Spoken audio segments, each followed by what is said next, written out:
Irving Game of the Week is brought to you in part by Gerald Stavely Dry Cleaning.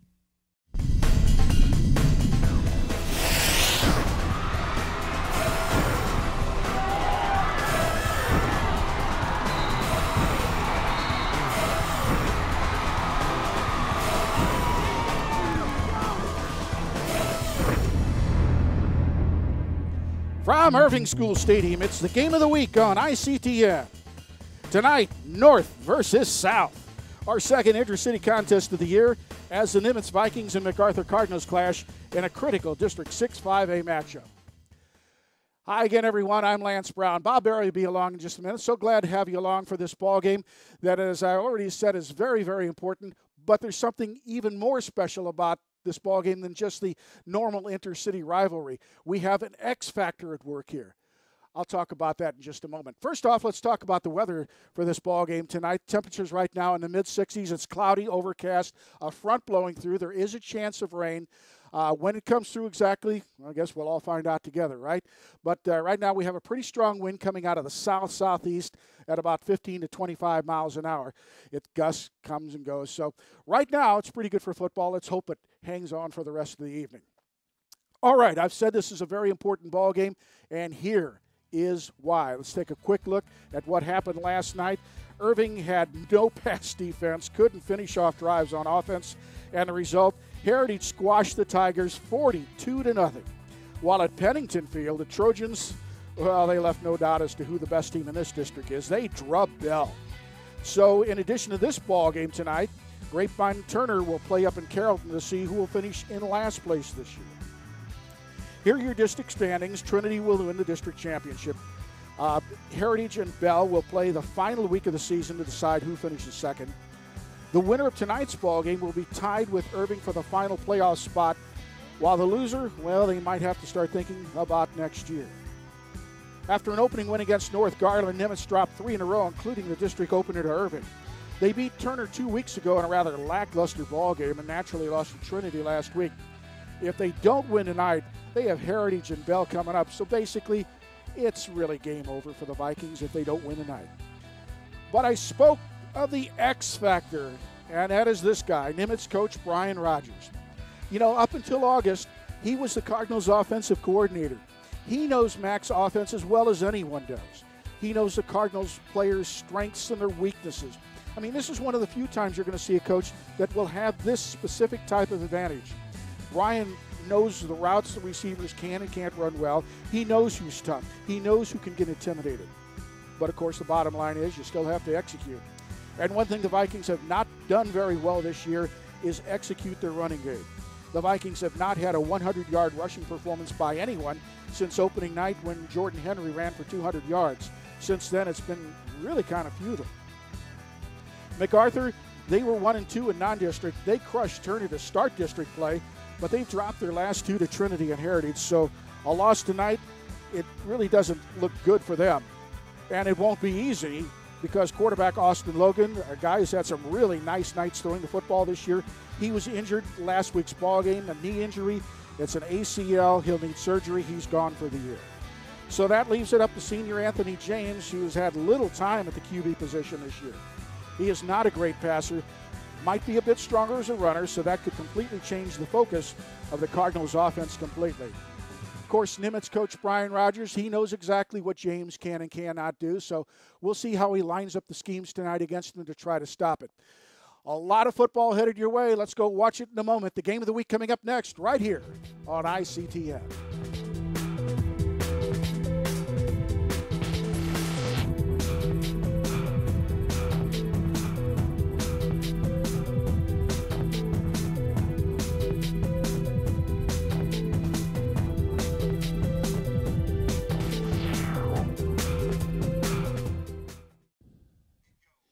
This is Bob Barry up in the broadcast booth along with Lance Brown as the teams are coming out on the field. It's a gorgeous night for football.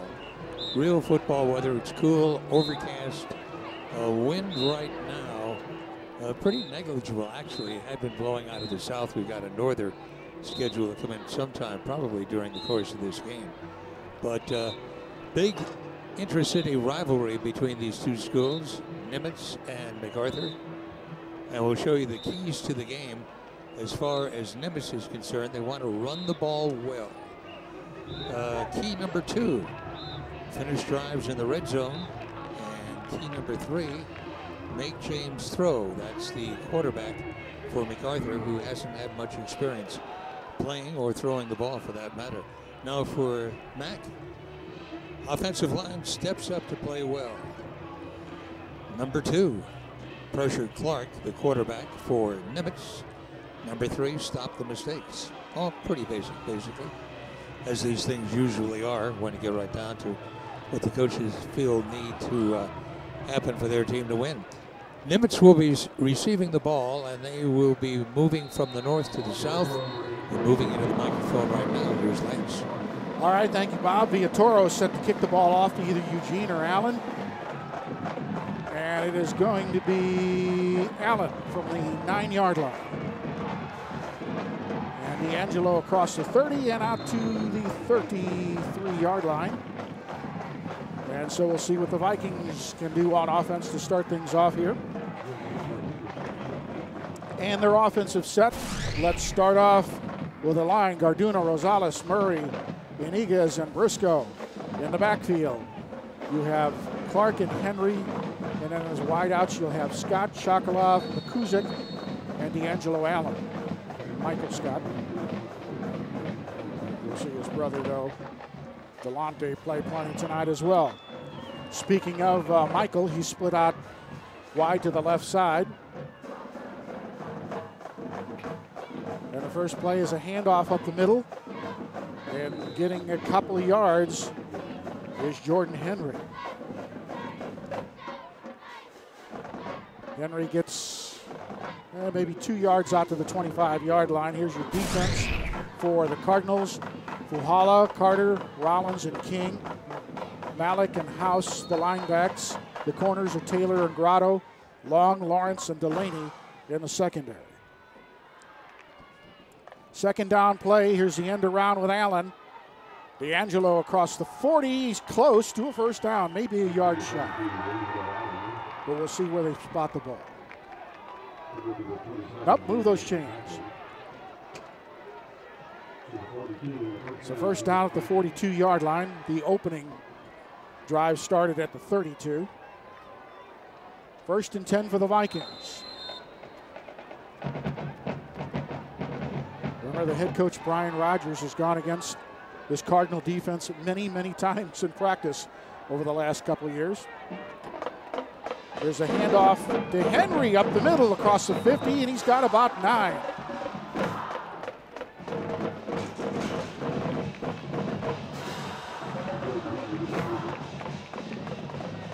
So a nice play by the Vikings offensive line as they bust Henry.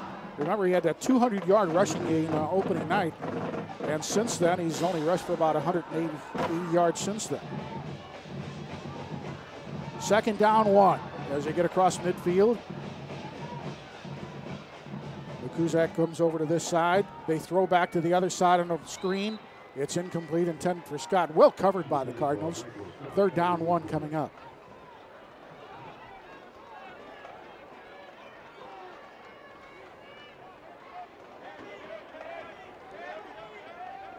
There's Brian Basil. Believe it or not, he is the dean of all football coaches in the Irving School District. Has been for the last 2 years since Jim Bennett's retirement at Irving High. Third down and a yard to go. Handoff, Henry up the middle, first down. Good line surge that time. Henry picks up about 5. You saw big Juan Iniguez leading the way that time from his right guard position. Look at this hole opening up here. There's Iniguez, number 55, coming in. And a first down.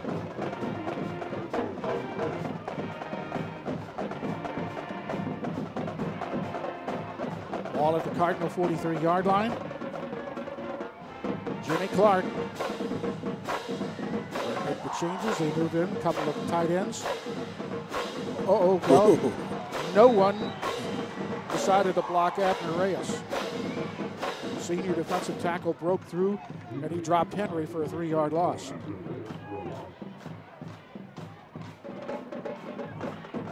Henry will go back to the huddle and say, you know, we probably should have blocked that guy. Second down, 14 yards to go.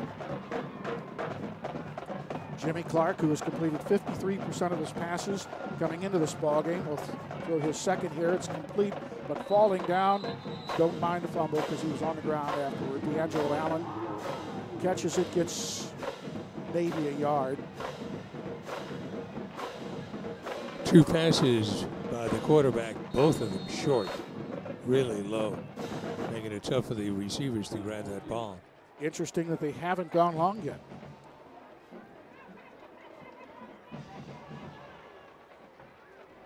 Third down, 14.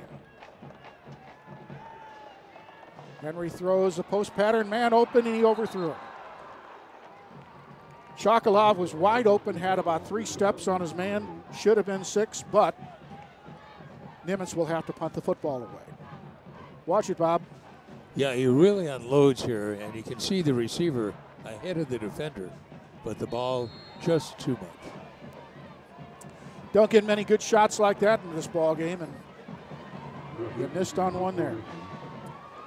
Rodriguez punts the football away. It is high. It is going to hit down. And the Vikings are going to down the ball on the 24-yard line.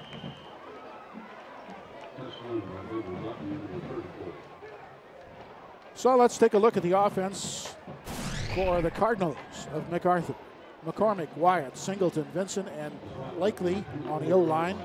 James, the quarterback, along with Dwayne Johnson. He will alternate, though, however. Webster, Drummond, Jackson, and Victor, the wide receivers. There's number 2, James. It's all loaded on him, and it's an open backfield right now. Now he's going to bring Dwayne Johnson back with him. And they hand to Johnson. Crosses the 25, 30, 32-yard line. Where it'll bring up second down, and let's call it about 3 yards to go. I'll make it 2 yards to go. 8-yard pickup. Ball on the 32. They have to get to the 33. Just underway here at Irving School Stadium on this Friday night. As Bob mentioned earlier, that the wind has subsided. It was blowing pretty heavy when we got into the stadium, but not right now. Second down, James to throw. Now he's going to run, take off. He'll have the first down to the 35 as forward progress was stopped at that point, driven back. But James getting the first down. We have an injured player for Nimitz. And let's take a look at the defense for Nimitz. On the line, it's Carter, Mays, and Iniguez, Scott, Lochner, Balderson, and Delonte Scott. At the linebacks, Velasquez and Rodriguez are the corners. Allen and Simpson are the safeties.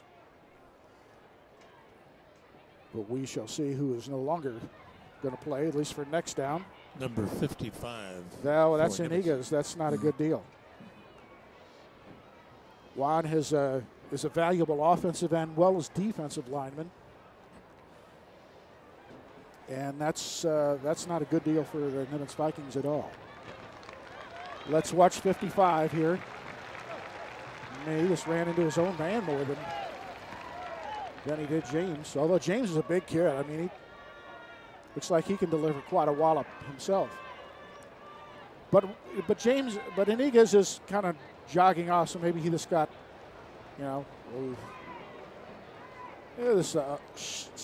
shooken up a little bit, let's just say. 1st and 10 for the Cardinals. Their first down of the night.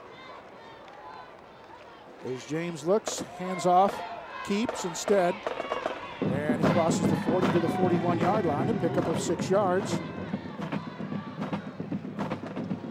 Ivan Morales making the stop. 2nd down, 4 coming up. I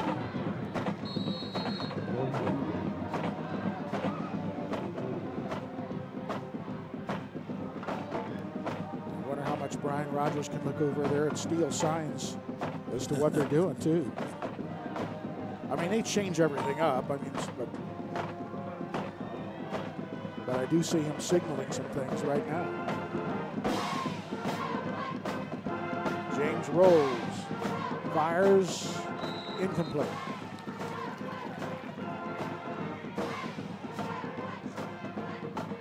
Looks like.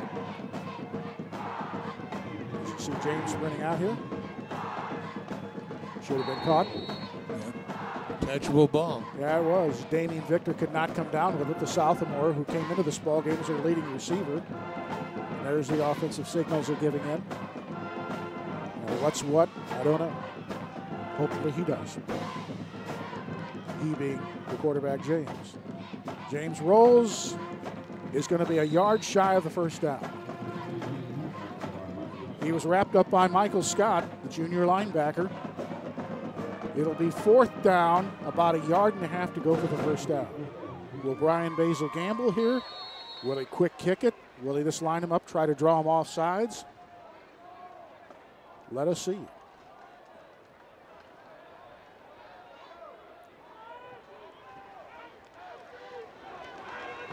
Looks like 782 of the numbers are throwing up on 4th down. 4 in the play clock. They're going to hand off. And getting the first down is Johnson. Good effort by Johnson. He was stopped for no gain, but he got away and was able to get that first down. Scott came in to make the stop, but as you watch the replay right here, you'll see Johnson get away from the would-be tackler right there. Michael. He's not going to enjoy looking at the game film tomorrow morning. 1st and 10 for the Cardinals. They gamble and they win on 4th down. James Briggs Jackson over to the left side as the tight end. And a big hole this time. And about an 8-yard pickup this time. Dwayne Johnson came in averaging 4.5 yards a carry. So that's an 8-yard pickup. 2nd down, 2 coming up. As we're under the 6-minute mark here. There you see Johnson's numbers. This time he lines up in a slot position. We'll see if he stays there, though. Now he comes back to his quarterback. James rolls right. He's going to take off and get tackled. A loss of about 4 yards on that play. It'll leave us with 3rd down and 6 coming up. Brandon Mays, the big nose guard. What's that big man move?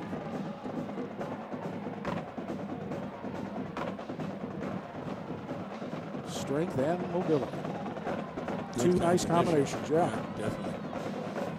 And I hadn't either. 3rd down, 6 yards to go. As we're under 5 minutes now. James on 3rd and long. Looks, fires short. Oh, dropped. Another drop pass. Webster, the intended receiver. Now they will punt on 4th down. Well, each team has missed some opportunities. Oh, man, he hit him in the wrong place, Bob. Yeah, the hands. Yeah. 4th down, 6 yards to go. Dropping back to punt is Caballero. Allen to field the punt for Nimitz. Good snap, no rush. Not a long kick, but it's going to do the job. Allen from the 13-yard line weaves his way across the 20 out to the 24-yard line.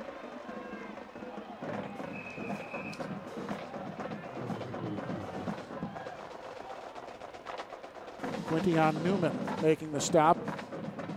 We have a flag down.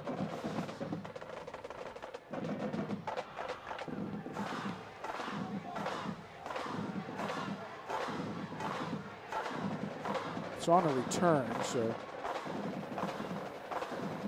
personal foul. I saw one of the Nimitz players flying over the pack there, Bob. And so there was a late hit after the guy was down. So I'm assuming after that's the play, the penalty here. It'll be 15 yards. Dead ball, personal foul. On the receiving team, number 32. Penalties half the distance from the end of the run. First down. Defending player that time was Kelvin Diaz. So instead of good field position, the Vikes will have not so great field position at the 11-yard line. It's their second offensive possession of the night.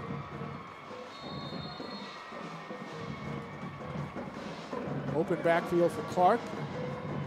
Now he shifts Henry into the backfield. And here's Henry with a nice hole up the middle. Oh, no, check that. This is the freshman, Mark Eugene, who's now in the ball game.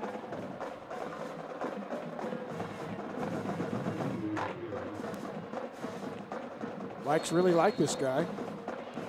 Eugene, a freshman, Jordan Henry, a sophomore. Got a couple of good ones for the future.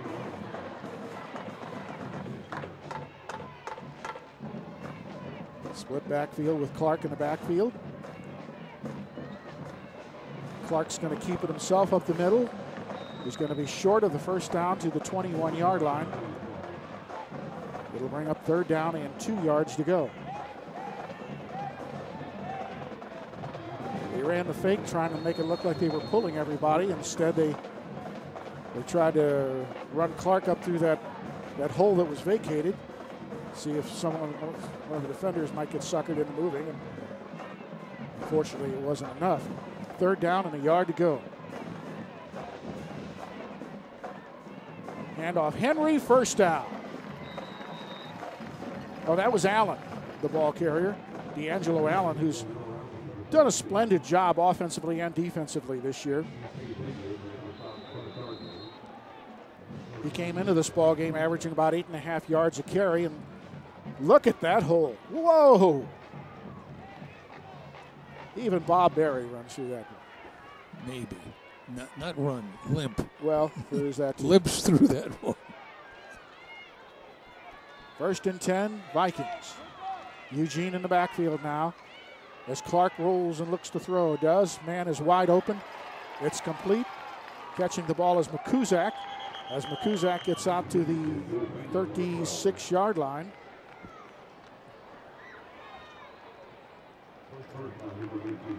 Nine-yard pickup here, Bob. He bobbled it just for a second, then held on to it. Didn't want to be like his other teammates who could not hold on to the ball. And then he pays the price as they drive him into the sidelines and almost onto the bench. Grotto in on the tackle from his linebacker position. Second down and a yard to go. Eugene Allen in the backfield. Here's Eugene. Nope. Clark, same play. Going to keep up the middle. And Clark across the 40. Plenty enough for the first down. Gets to the 41.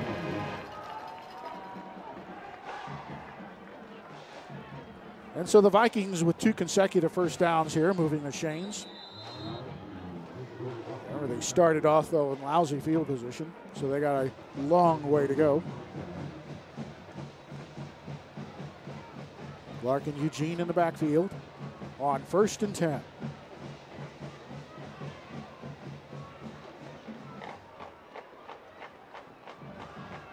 They hand up the middle, no place for Eugene to go, except down.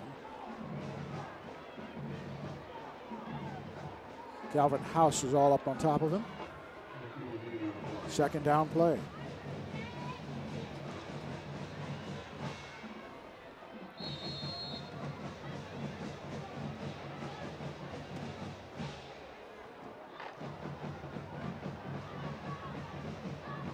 Open backfield right now. We'll see if it stays that way on second and long. Clark. They throw that little screen, and not getting very far as Allen, maybe a yard pickup. A flag was thrown, however. Let's see what that's all about.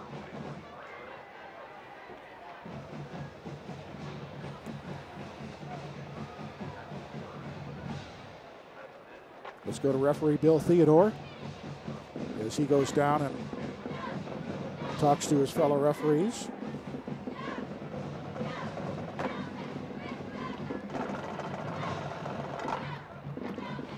It's against Nimitz. They're talking to Brian Basil, asking him what he wants. Does he want second down and 9, or does he want first down and 15? Holding. On the offense, number 12. Penalties 10 yards from the spot of the foul. Remains second down. Let's watch. Number 12 gets the penalty, McCuzak. So it's second down and 19 yards to go.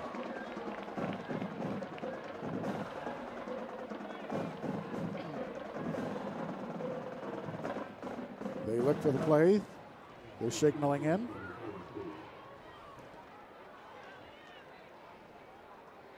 Clark sends McCuzak to a tight end on the top side. Flag was thrown, however, before they got started, and the Vikings are going to go further back. Start on the offense, number 51.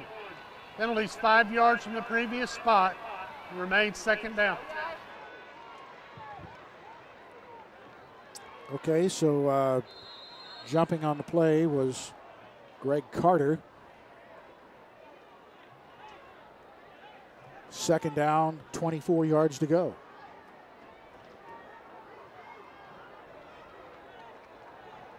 Clark looks it over. Looking long down the middle. Got Allen there, but it's intercepted. Nice interception that time by Stacy Lawrence. The ball was underthrown, and Lawrence was there to take it down. But it's almost as good as a punt, I guess, if you look at it that way. The ball will be on the 33-yard line. The first turnover of the ball game.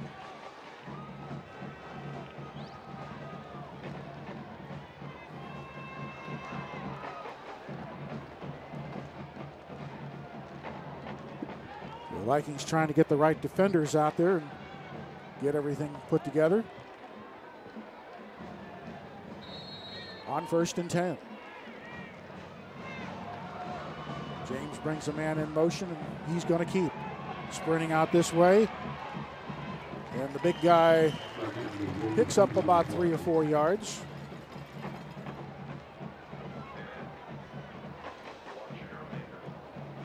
He's all down on the second down play.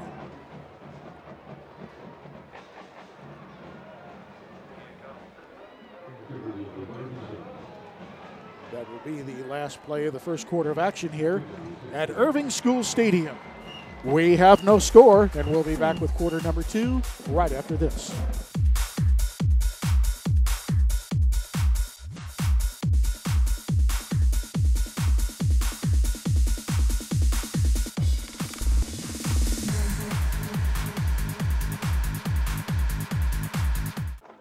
Quarter number 1 now in the books, still no score. Man in motion. They run up the middle, a huge hole. And getting the first down, Artis Henderson getting in the ballgame for the first time, and he picks up a huge chunk of yards out to the 47-yard line. No one touched him until he was well into the secondary. Offensive line doing a great job that time. 1st and 10 for the Cardinals, quickly up to the line of scrimmage. James calls signals, gets ball, gonna hand off, and Henderson fights, and I mean fights, for 5 yards. Now about 4. Scott comes in to make the stop. Michael Scott. But a player is down right now for the Cardinals. Who's that, 56?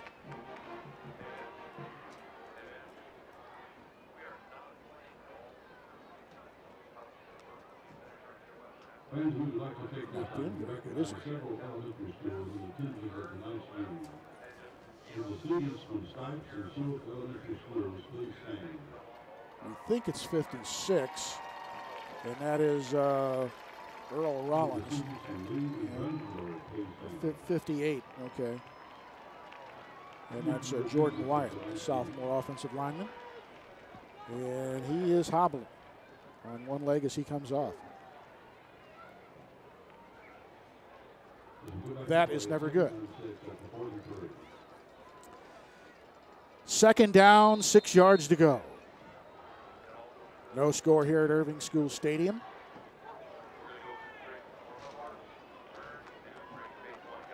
Very important ball game for both these two teams in terms of playoffs. They hand off. Here's Henderson spinning, getting across the 40 to the 38-yard line. Brandon Mays making the stop in the middle. Third down, one coming up.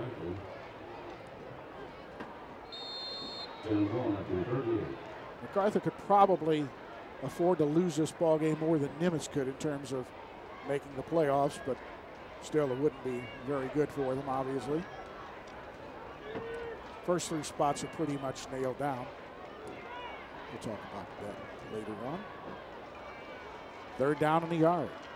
James, he didn't get very far, did he? He didn't get any place. In fact, Fred Carter comes in to make the stop. And Delonte Scott was also there to make sure he didn't go anywhere.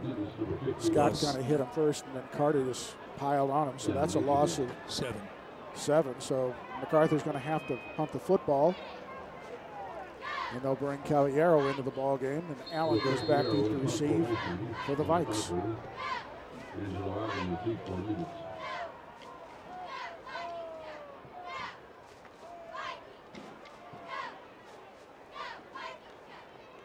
No rush, low kick. Allen's going to have to let it go. It never gets to him, and the Cardinals get a nice roll, and they will down it inside the 20, in fact, at the 12-yard line. So the Vikings defense coming up, doing a good job here at stopping the Cardinals.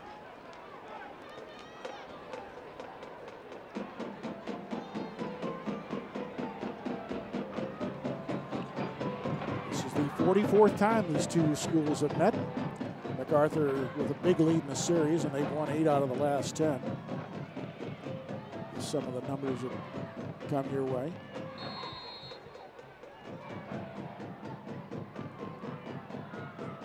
First and 10, Vikings. 13-yard line. Clark rolls, underthrown, incomplete. Probably a good thing he did throw it, underthrow it. Second down, 10. Vikings have had lousy field position all night long to start this ball game.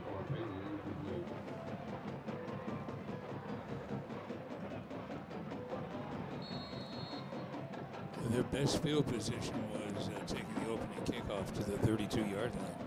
Yeah, the last couple times though. 24 and 12. Yeah.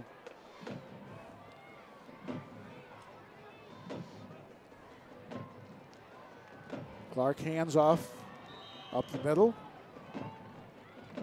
Getting to about the 16-yard line is Eugene, and Eugene is not getting up. The freshman rolling around on the ground. Quite a few injuries so far.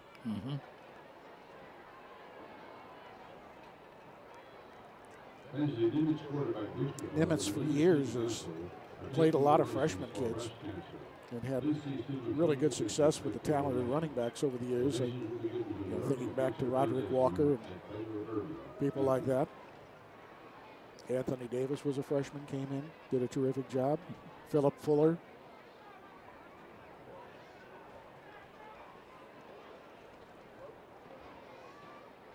And then the Fuller family ran out of kids coming up to play football, and Nimitz hasn't done too well since then.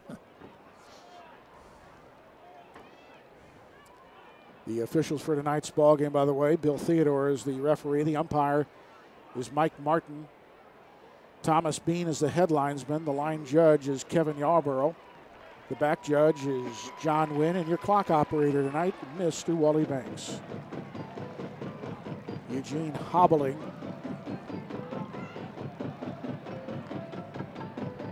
Favoring that left leg there. Hopefully he'll be okay.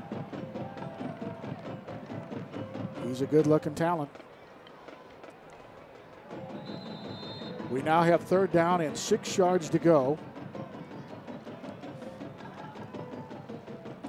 As Clark looks it over. Henry in at running back. They fake. The ball is tipped up in the air. Incomplete. Fourth down. The Vikings will have to punt the football away. Watch Cheryl Rollins, Bob. Boy, yeah, he just is at the old howdy do. Well, the passing in this game thus far has certainly not been very good. 9 passes attempted, only 2 complete for a gain of 9 yards, and there's 1 interception. Ball is blocked. Cardinals are going to get it back in wonderful field position at the 4-yard line. First big break of the ball game as the Cardinals block this punt. Credited to number 27 who came right in there. You watch number 27 as he comes right in here, puts up the hand, and bam, does it. Nick Carter. So far the hero of this ball game with that block punt. It is recovered by Calvin Haas. Didn't matter though, the ball was going to go over anyway. So the Cardinals looking for some points here. They hand off Johnson. Johnson to the 1-yard line.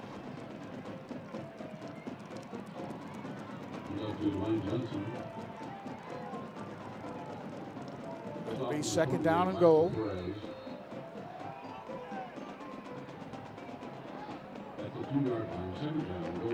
Dwayne has 4 touchdowns this year for MacArthur from that running back position. Second and goal for the Cardinals as James looks it over. Gonna keep. Flag is down, however. Cardinals so we'll do it again. offside. Prior to the snap, false start on the offense, number 51. Penalties 5 yards from the previous spot, remains second down.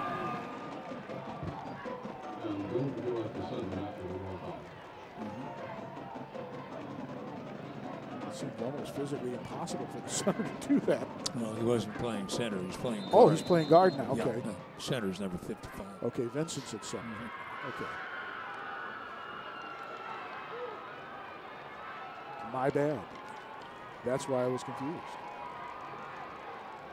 Many times. Jackson lines up as a tight end on the left side.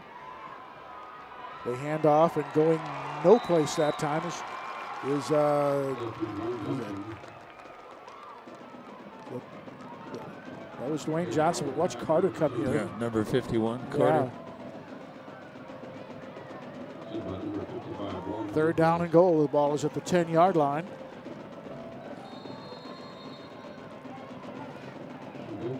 James looks over to sidelines.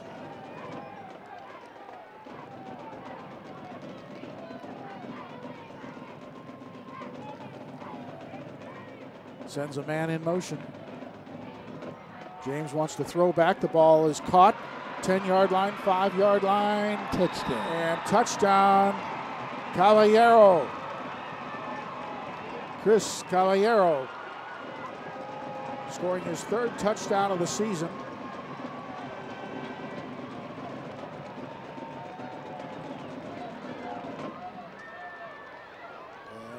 And the Vikings trailing now by the Cardinals by 6. They will send Villatoro in to try the extra point. James to hold. Flag is thrown. Caballero, Villatoro kicks it to Grand Prairie. And I think they'll let it go. This is against Nimitz.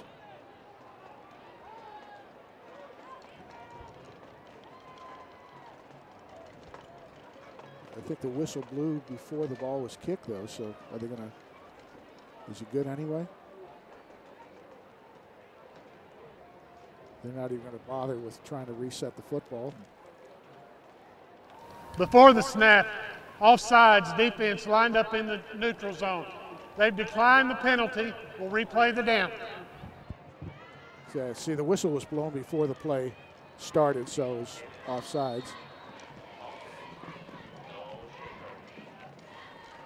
So we'll do it again. This time, everything is perfect, and it's 7-0. Let's watch the touchdown here, Robert. Very nicely done as they set up the screen. There's the tight end taking it at the 12-yard line, and he doesn't hit any defenders till he's about at the 1-yard line, but he's got that full head of steam, so he just drives in for the score.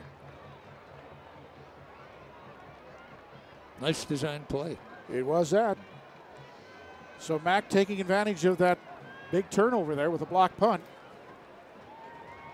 As the Cardinals get first blood here. Our second intercity ball game of the year.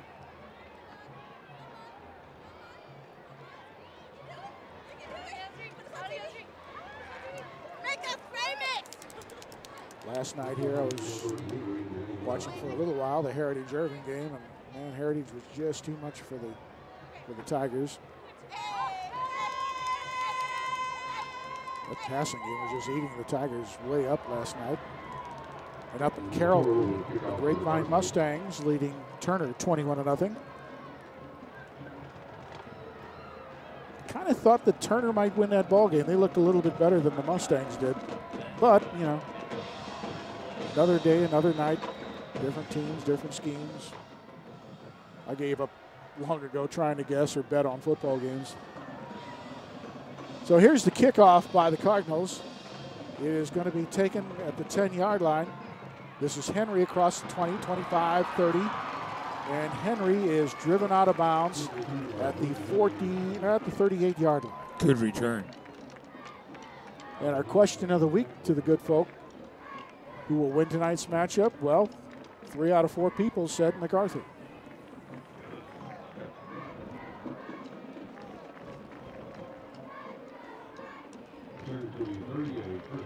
So you can go out and vote yourself. Not this, obviously, anymore, but go to Facebook, City of Irving. All this social media stuff, Bob, I know you're really hot on it. Oh, gosh, yes. They don't call me the Twitter king for nothing. 1st and 10 up the middle. You got that nickname long before there was any internet. Yes, exactly. 6-yard pickup that time for Henry. Or was that Allen? It was Allen, the ball carrier. Well, I really like D'Angelo Allen. What a good ball player. Offense, defense, he does it all really well. Very solid. He is the Vikings' go-to guy. 2nd down play. Kuzak, the tight end on the near side. They run the option. Henry up the middle, gets to the 45-yard line, but he's grabbed by Fuhala, who just says, no, you've gone far enough, sophomore. Watch number 47 will wrap him up. 3rd down, 3. 6 minutes and 26 seconds remaining here, second quarter of action. Cardinals lead the Vikings 7-0.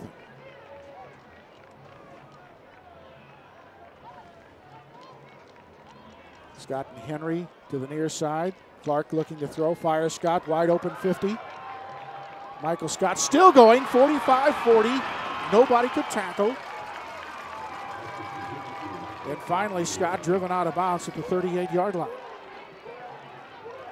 Bob, where's the tackling here? Yeah. Well, Scott, as you said, was wide open when he got the ball.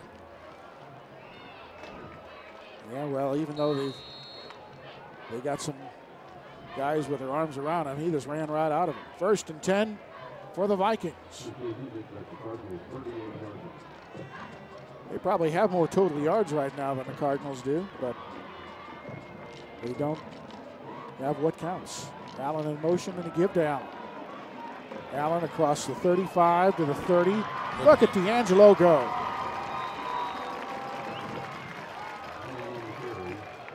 Finally dragged down that time by Marcus Long, the junior's free safety. But watch Allen, Bob.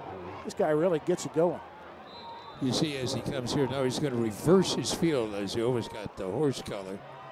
Moves to the center of the field and protecting the football. You got to like that. By the way, give credit to Henry that time. The sophomore was out in front leading the way with that block to spring him loose. 1st and 10 Vikings. Flag is thrown. They'll do it again. 1st and 15. Prior to the snap, ball start on the offense, number 51. 5 yards from the previous spot, remains 1st down. And Brian Rogers goes, that's not how we practice that.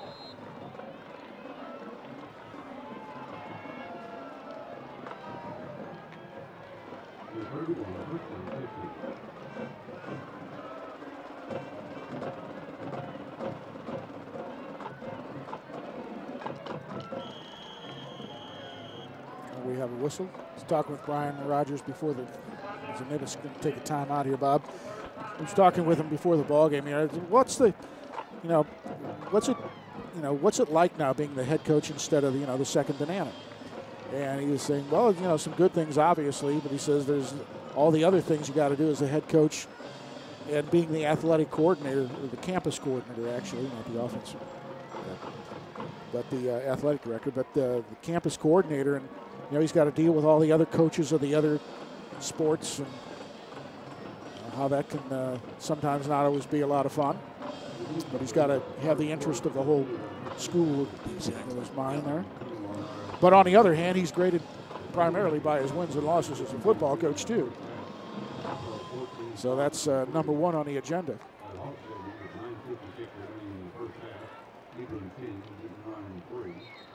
And what will Brooke Pratt be doing, Bob, at halftime? That's a good question. To whom is she speaking? Let me just see here.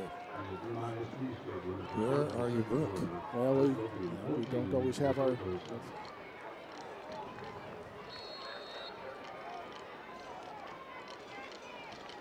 First down, 15 yards to go. Clark in trouble. Fucking a lot more than just trouble.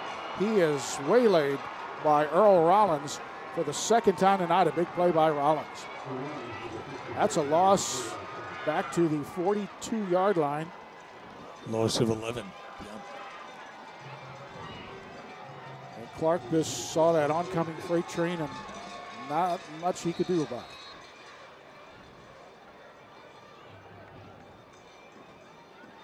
Second down, 26 yards to go for the first down.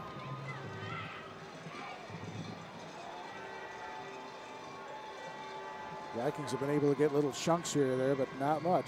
Clark with a lot of time. Now he's going to take off and run to the 40, 35, 30, and gets a whole lot of those yards back, doesn't he? Inside the 25 to the 23-yard line.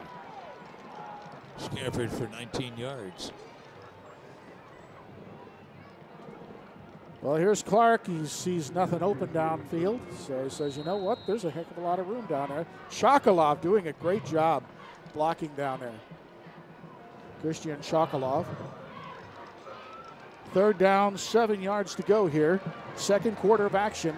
Vikings trailing by a touchdown.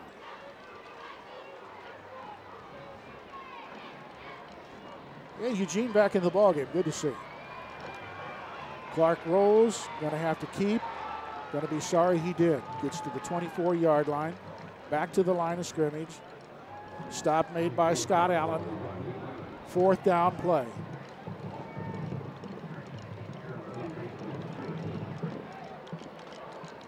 Obviously, they're not of a mind to let Gasca try a field goal here, which would be about 40, 43 yards. By the way, it looks like the wind is shifted too, coming in from the northwest now. Fourth down play. Clark, throw back to the screen. Eugene, as the bad pass was thrown by Clark. Eugene had a touchdown right there, Bob. Yeah. If Clark throws it out to where Eugene can go catch it, he's easily in the end zone. So the ball will go over on downs.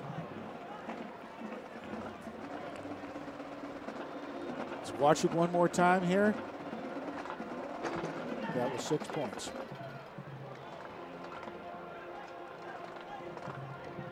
So that's twice tonight the Vikings have had scoring opportunities that Clark has just not been able to hit his receiver for a touchdown. You remember earlier in the ballgame when he had Chokolov wide open on the post pattern.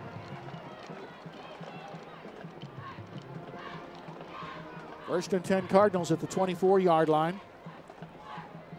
James hands off. Picking up a couple of yards out to the 26-yard line. David Kleckner, the first tackler in on the play.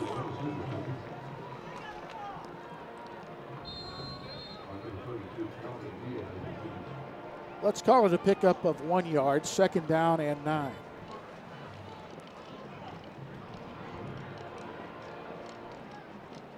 Artis Henderson in the backfield right now with James.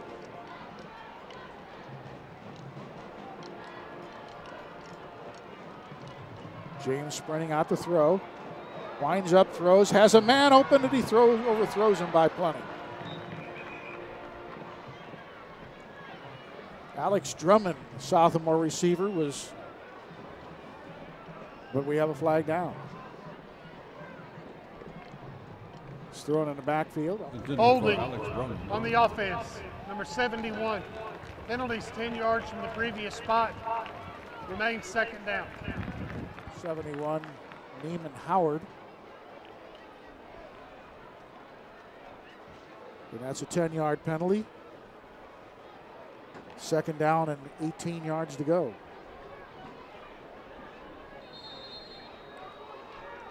(18, 19 yards to go.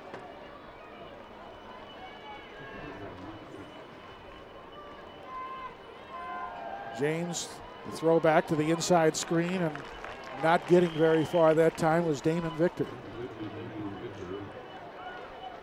He picked up maybe 5 yards. Down 14 at the 20. You can see there, a really nice defensive play was made by Glockner again. Man, this kid's a good football player. He always seems to be around the ball. Yeah. Third down, roughly 14 yards to go for the first down.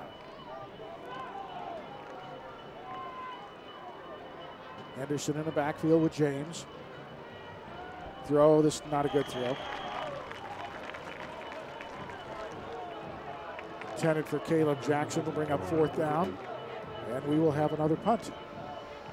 Brooke Pratt, again at halftime, will bring us more in the matchup of these longtime foes of this rivalry between North and South. Red versus blue.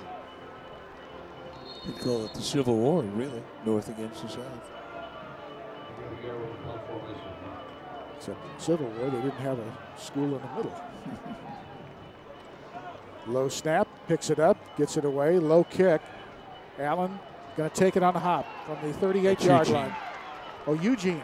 And Eugene brings it out to the 50-yard line, a 12-yard return. Boy, he got a nice hop on that one. Yeah, he did. So the Vikings will have the ball with 2 minutes and 6 seconds left. Let's watch Eugene here, Bob. Sees a hole and just decides to go north-south, which is something you like to see. Tripped up by Malik. So the Vikings want to get some points on the board here before we go into the locker room and see both bands and all kinds of stuff here at halftime. Guzak lines up in the tight end here on this side. They hand off up the middle. And getting near 5 yards that time is your running back. That's Henry. Second down, 5. Again, all these things are going to be on YouTube.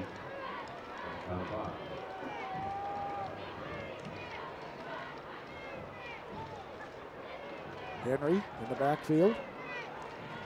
Clark runs out of time, throws it, got a man, Makuzak, first down. And Makuzak gets out of bounds at the 34-yard line. Clark finds some time here, Bob. Yes, he did. He had some happy feet, and his receiver never gave up. First and 10, Vikings, 34-yard line, 1:29 remaining in the first half. Nimitz with 2 timeouts remaining. MacArthur with all 3. Clark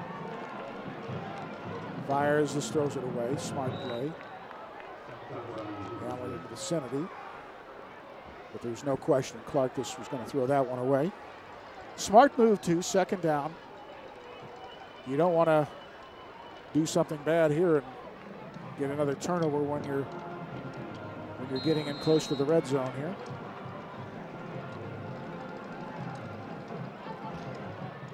Allen and Shokalaw, the receivers at the top of your screen. There's Clark. You see Henry look at his little cheat sheet on his wrist there. Michael Scott, the receiver, on the near side. They hand off Henry up the middle, and Henry doesn't get too far. Initially hit that time by Malik, the junior middle linebacker. It'll bring up 3rd down and 8 yards to go, the 2-yard pickup. Vikings taking their time as we come up on the 1-minute mark.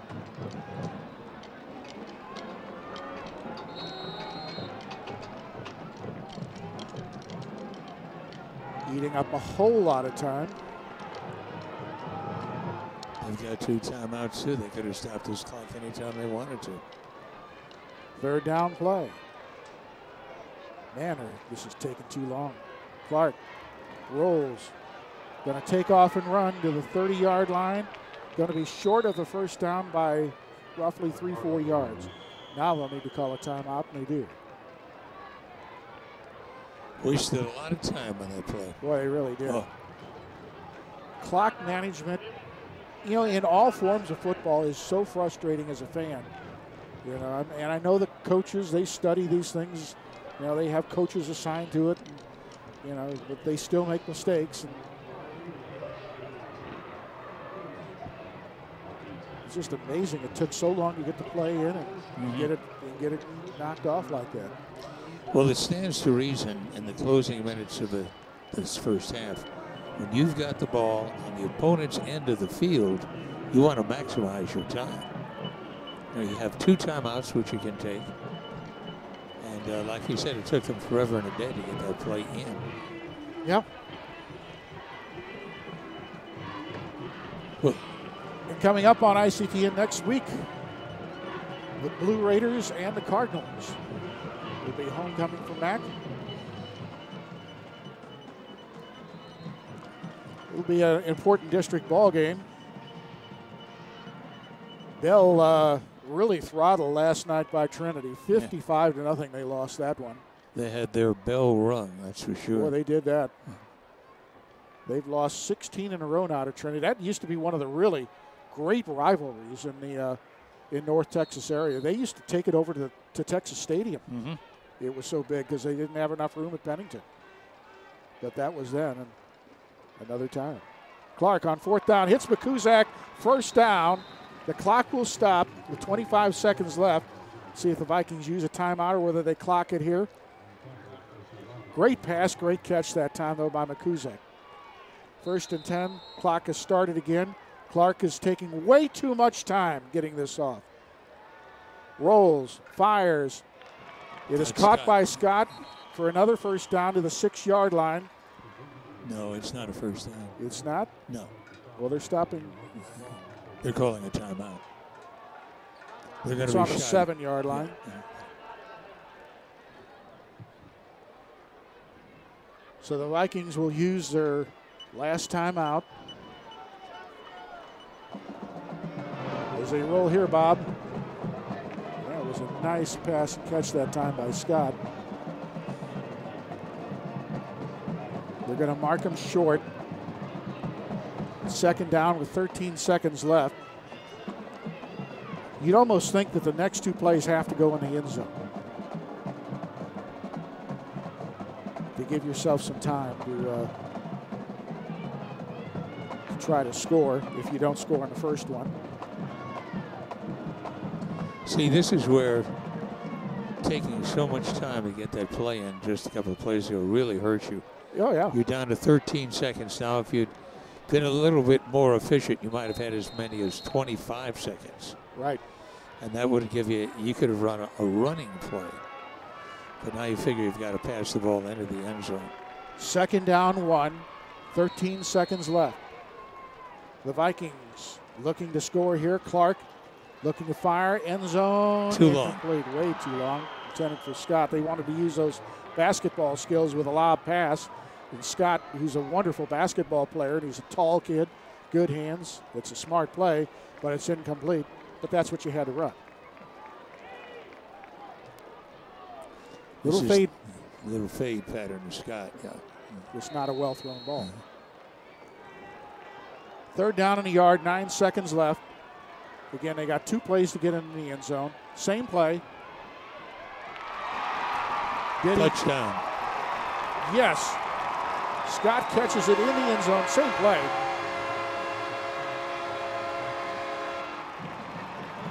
So it's a 7-yard touchdown pass.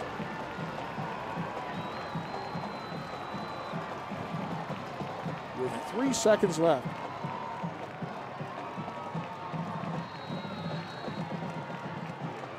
So they'll send Gasky in to add the extra point.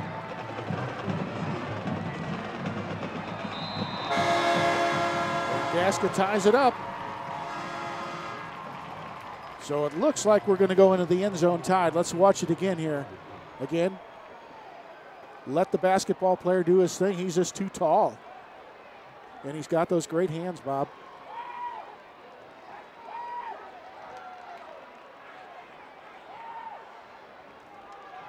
It's not a heck of a lot the defensive back there could do with that either. Scott's probably got him by about 4 or 5 inches. The alley-oop pass was really first popularized in the 1950s with Y.E. Tittle of the San Francisco 49ers throwing it to R.C. Owens, who was a great basketball player, but he had this great leaping ability, so all Y.E. Tittle would do is just toss the ball up like that, and Owens would jump up in the air and come down with the ball. By the way, if you're wondering, what does YA stand for? Bob, tell him. Abraham, I can't. Yelberton. Yelberton. Yelberton Abraham Simpson. He much preferred YA. So Gaskin will just dribble the ball down the middle. No, he's going to Don't think so. Nice dribble. Was his knee down when he caught it? No, it wasn't. Yes, it was. Yes, it was. Yeah. So that's just that's the end of the first half. Yep. I didn't think that would end the half like that. I thought when his knee was down like that. Come back.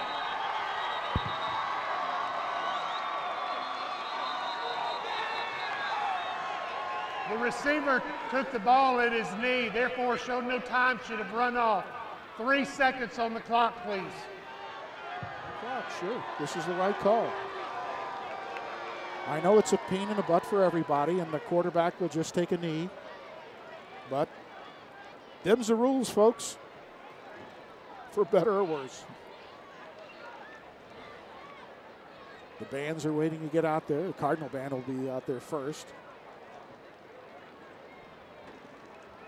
So James has his marching orders, and they will be to take a knee, I fully expect.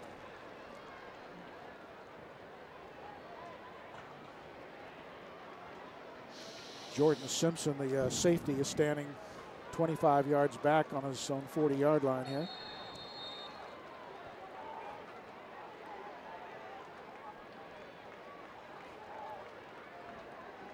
James is going to hand off instead. The ball carrier was who? Henderson there? No, that was Johnson. He picks up a couple of yards, but doesn't matter. That is the end of the first half of action. Cardinals, Vikings, tied at 7. You know, we mentioned during the game, this is the first time in the 44 meetings between these two schools that a former assistant coach at one school, now the head coach at the other. Brooke Pratt brings us up with more. Nimitz and MacArthur have been facing off for years, but this season there's a wild card. Nimitz head coach Brian Rogers was MacArthur's offensive coordinator last year. Right side, good stance. Hey, nice punch. Hey, just crash him down. Go get you some.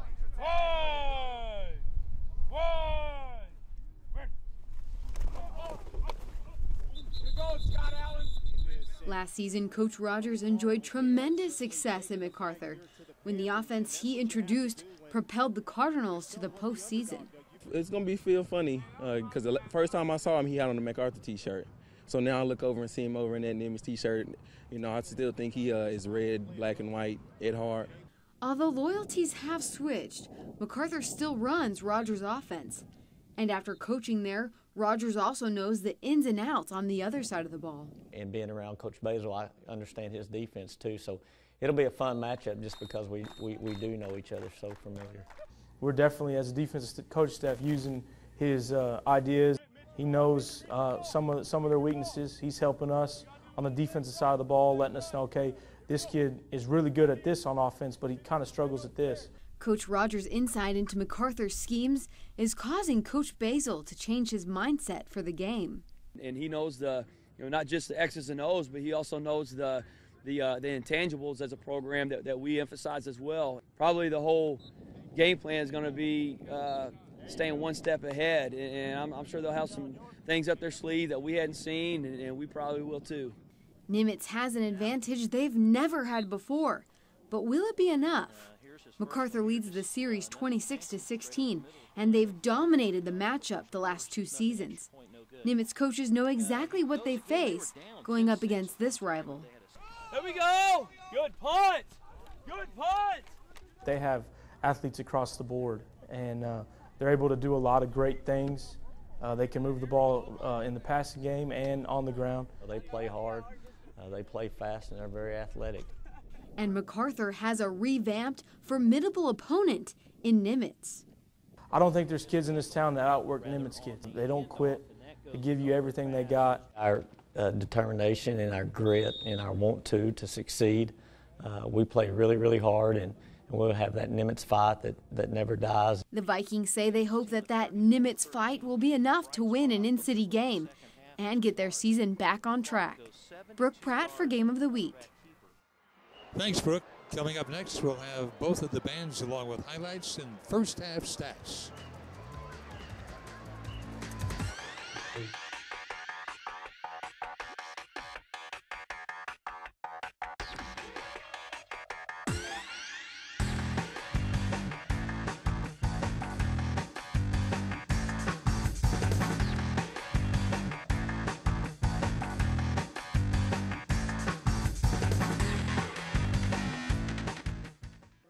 Seven our score here at halftime. We're going to go down the field, pick up the Cardettes and the MacArthur Marching Band. Performing a palm routine to Saturday night's All Right. The Cardettes would like to congratulate the Mighty Cardinal Band on their success at contest and would also like to wish the Vicas luck on a fantastic season.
MacArthur High School.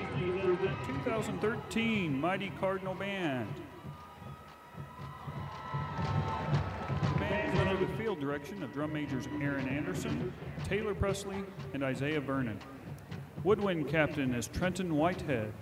Brass captain is Joseph Trujillo. Percussion captain is David Shipley. And the color guard captain is Syra Mendez. The band section of the week is the saxophone section. Marchers of the week are Gabby Pacheco and Savannah Norton. Rookie marchers of the week are Yael Lizalde and Chris Chua de la Torre. Drumline members of the week are Adam Ray and Ben Parks. The color guard member of the week is Ricky Hunsinger. And the leaders of the week are Michael Rollins and Nia Chanel Brock. The MacArthur Band is pleased to announce that they were given a superior rating at yesterday's Region 20 UIL Early Marching Contest. This is the 4th year in a row for this distinction. Let's hear it for these outstanding students.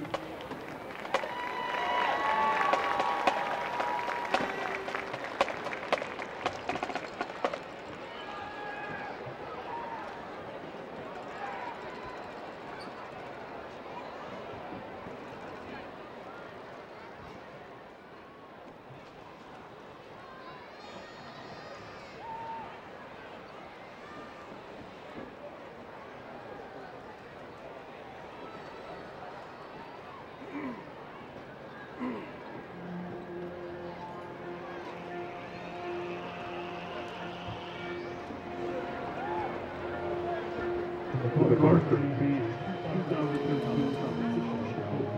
The Legend of Mount Vesuvius. Movement 1, the Roman City. Movement 2, the impending eruption. And Movement 3, the destruction of Pompeii. Music is by Frank Tikelli and James Sachinsky. Arranged by John Meehan and James Eustis. Drill design is by Brian Youngblood. Drum major Taylor Presley, is your band ready? Now welcome the pride of MacArthur, the Mighty Cardinal Marching Band.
Marching contest tomorrow, where they perform at 7:20 at Duncanville Stadium.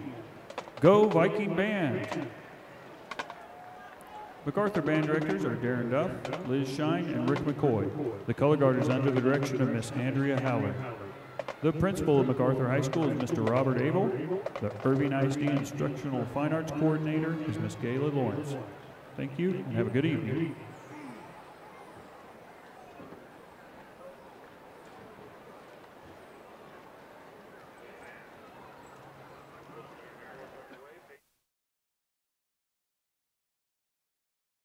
Well, there we have the halftime performance by the Cardettes and the Mac Band. The Nimitz Band and Ensemble coming on the field right now, as you can see. But let's go back to the tape and show you some of the highlights from the first half. And here we go. Here is a long pass and a great interception. That, by the way, was the only turnover in the entire game. Now we have the block punt. And the ball recovered by the Cardinals. They would put it on the play from the 4-yard line. Penalty moved him back to the 10, and then the little pass to Caballero from 10 yards out, and he goes in for the touchdown. First score of the night on the screen pass.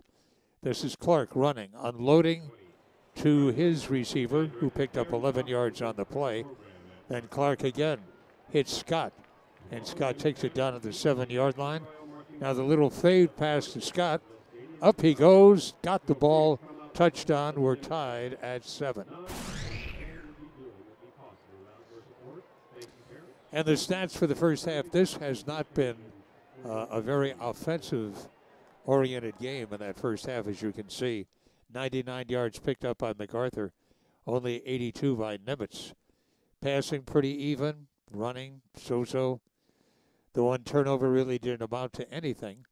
But it's been an interesting ball game, and it's been a fast game. Now the Nimitz Viking Band down on the field, as you can see. So let's go down and pick up their performance. Ladies and gentlemen, please welcome, under the direction of drum majors Jesse Balagtas, Diego Quintanilla, and Sophia Burton, the Nimitz High School Marching Band.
And now, to continue your halftime entertainment, we proudly present the award-winning Nimitz High School Vikings.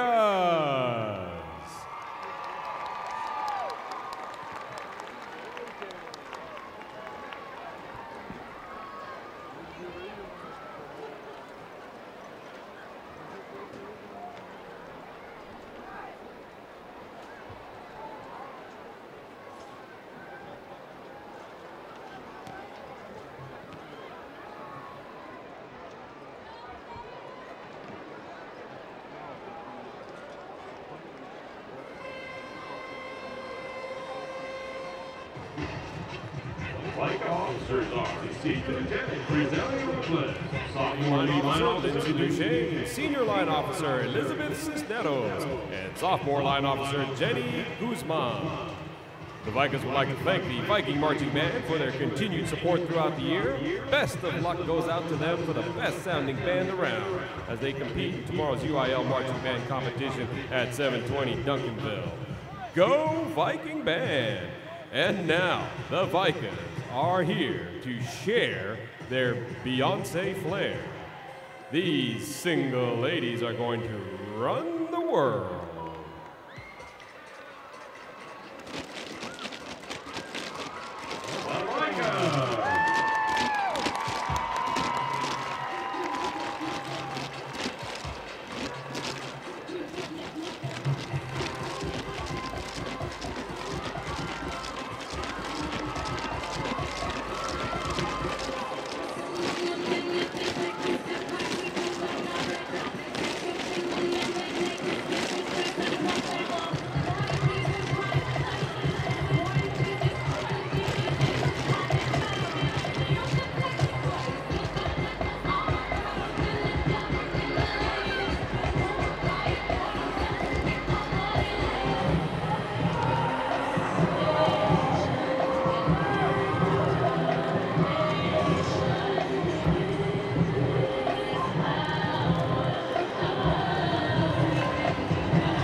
Vika of the Week is Senior Frizelli Robles. Spirit Girl of the Week is Senior Elizabeth Cisneros. The Vikings would like to thank Sherwin Williams for the donation of the paint for tonight's halftime show. A special shout-out goes to Doug Duchesne, Carrie Dean, Heather Duchesne, and Ashley Duchesne for transporting tonight's props to and from this beautiful stadium. The Vika director and choreographer is Michelle Hames. The voice of the Vikings has been provided by Eric Hall and the team.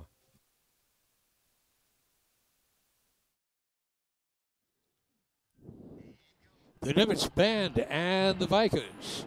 It's 7-7 here at halftime. We'll be back with the second half in just a moment.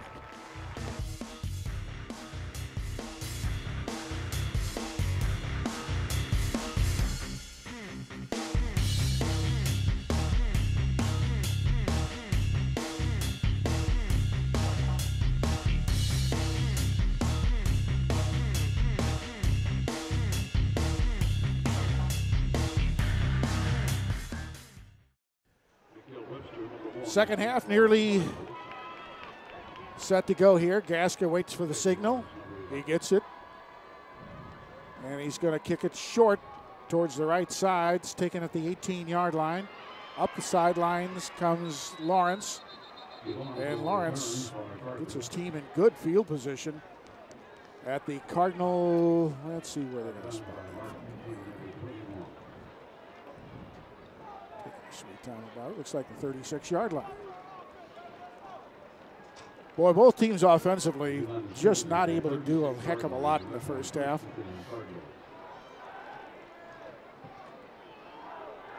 The Vikings missed 2 passes that probably should have scored in touchdowns. MacArthur has been able to run the ball from time to time, but they're going to run it again. Here's James pounding his way up across the 40-yard line to the 43-yard line. But remember, the Cardinals are with their backup quarterback on there. Logan Austin finished for the season.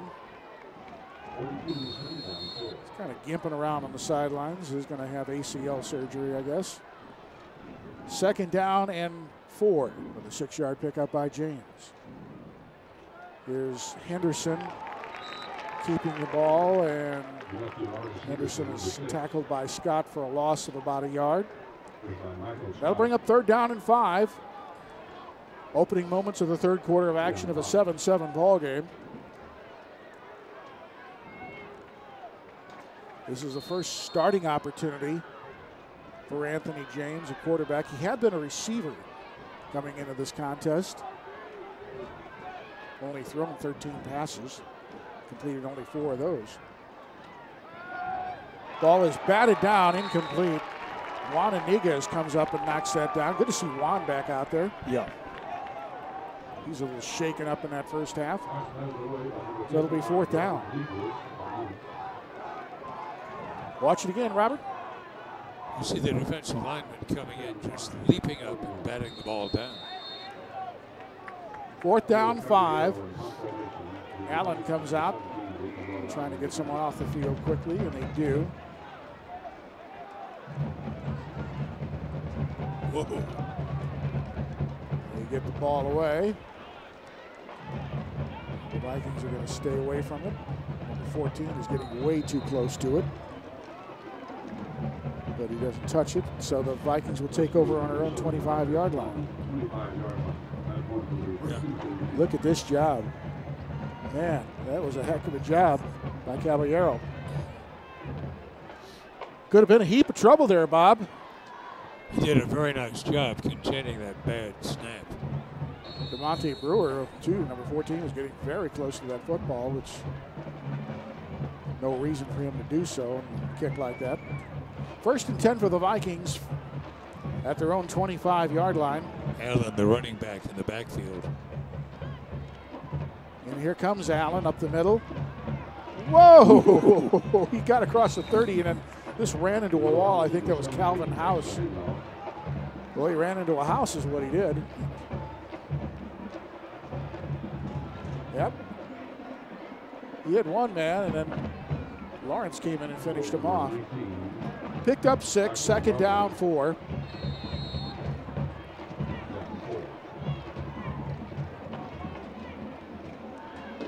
They really almost must win for Nimitz here tonight if they have any hope at the playoffs. Here's Allen carrying for a first down across the 35 to the 37-yard line. A pickup of 6 and a first down for the Vikings. And not only do the Vikings really have to worry about winning winning the ball game, they also have to keep in mind the point differential should there be a 3-way tie with them and the Irving Tigers. Remember, they lost to the Tigers earlier this year by 7 points. So they have that to make up as well. Clark scampers around, has a man open. Scott catches the ball, first down, and really a nice saving tackle was made that time by Brandon Taylor, the senior cornerback. First down to the 42-yard line. I'll tell you what really makes this play. This is a great play by the quarterback. He's almost across the line of scrimmage when he unloads the ball. Boy, he really led Scott nicely. Perfect pass by Clark. First and 10, 9:30 remaining, third quarter of action in this tie football game. Clark, a little screen pass to Eugene. Was it a pass or a lateral? It was a pass. A little pass, yeah. Well, that was close there.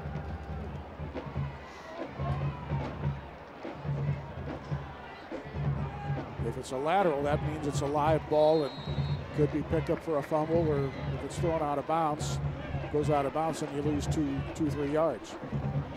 Second down, 10. Eugene in the backfield. Eugene the ball carrier. Eugene doesn't get too far as he runs into Nick Carter, the senior defensive tackle. Third down, 8 yards to go. As we come up on the 9-minute mark here. As we all hope that the rain stays away for another about hour and a half here.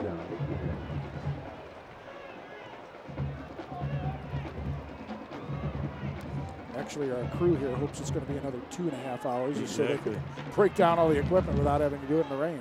That's no fun. Allen moves up in the slot on third down and long. Pump fake. They're looking long. They fire over the middle. Wide open. Caught. Allen. First down, 20-yard line. Tackle made by Brandon Taylor, but not before gets a first down. Mark him at the 19-yard line. Bob? Ooh, this is just a great throw. And once again, Allen, the man who just seems to be really all over this place, running back punts, carrying the ball, making grabs. He does that. All that in the bag of chips. Kuzak lines up as the tight end on the left side. Here's the handoff. Eugene has a big hole across the 15, still going to the 10. The freshman down to the 5-yard line, and a late flag comes out. That's going to be a personal foul called with a late hit when Eugene was way out of bounds. The foul will be called on Newman, so it'll be half the distance to the goal.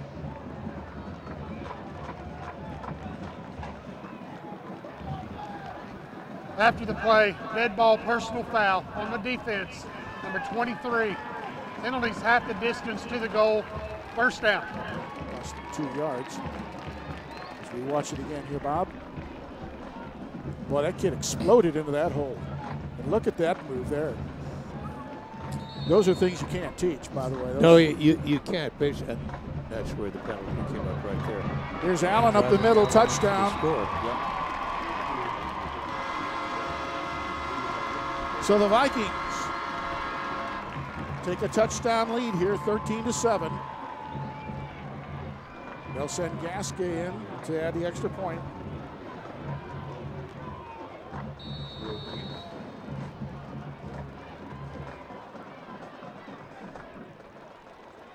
Place the ball on 10. Gaske nails it. And the Vikings lead 14-7.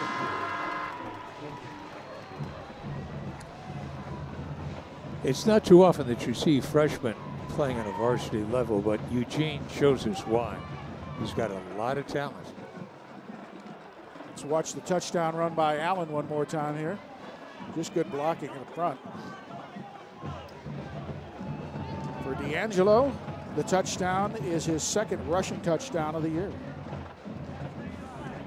Oh, check that. That's his first rushing touchdown. He had a touchdown receiving. So it's the second touchdown to your total. So the Vikings would like to get at least another touchdown. They would like to win this by 2 touchdowns.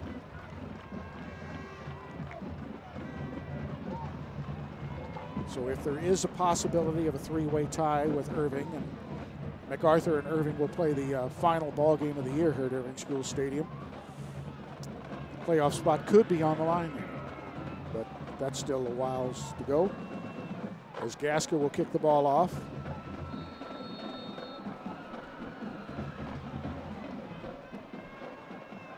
Webster and Lawrence deep to receive for the Cardinals. Very high, very short. Lawrence lets it go. The flag comes out. So the penalty will be against Nimitz. It's a smart play by Lawrence. Risky play by Lawrence. The ball hits down inside and stays in bounds. Kick out of bounds on the kicking team, number 81.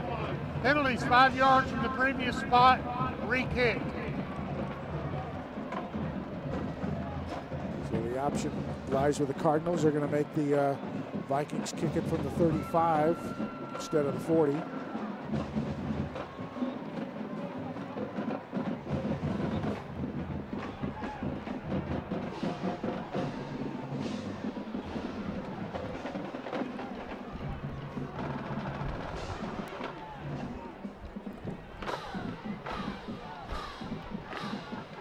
Gasker will do it again here as he tees it up.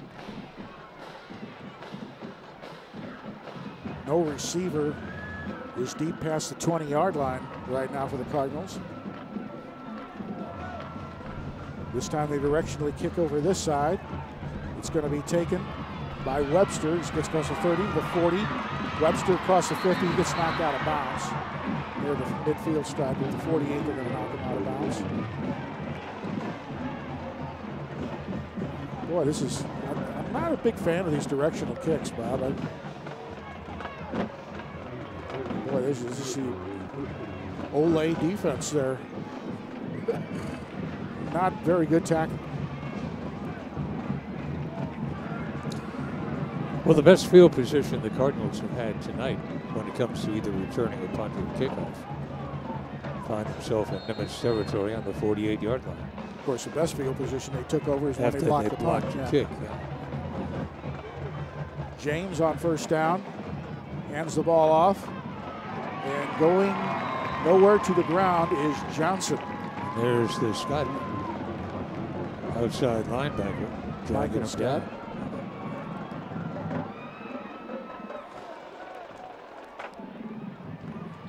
Well, they try to get on Scott, but Blakely, this couldn't knock him down. As a result, Scott traps the running back for a loss of 4 yards. Second down and about 14 yards to go. James wants to throw, fires to the near side. He fumbles the football. I think he got it. He covered it up, but man, he was fortunate. Juan Inigas was right there. So that'll be a loss of another 2 or 3 yards. Actually, about 4 yards. Watch Inigas get in here and he gets that hand and knocks the football away. Good job by Juan. That's a heck of a good football play. Third down, 18 yards to go. James wants to throw, pump fires, looking long, nothing's there. Good coverage, he's going to have to run. Takes off to the 50-yard line, gets back to the original line of scrimmage just about, as Jared Velasquez comes up to make the stop. It'll bring up fourth down and 10. Well, James did the smart thing that time.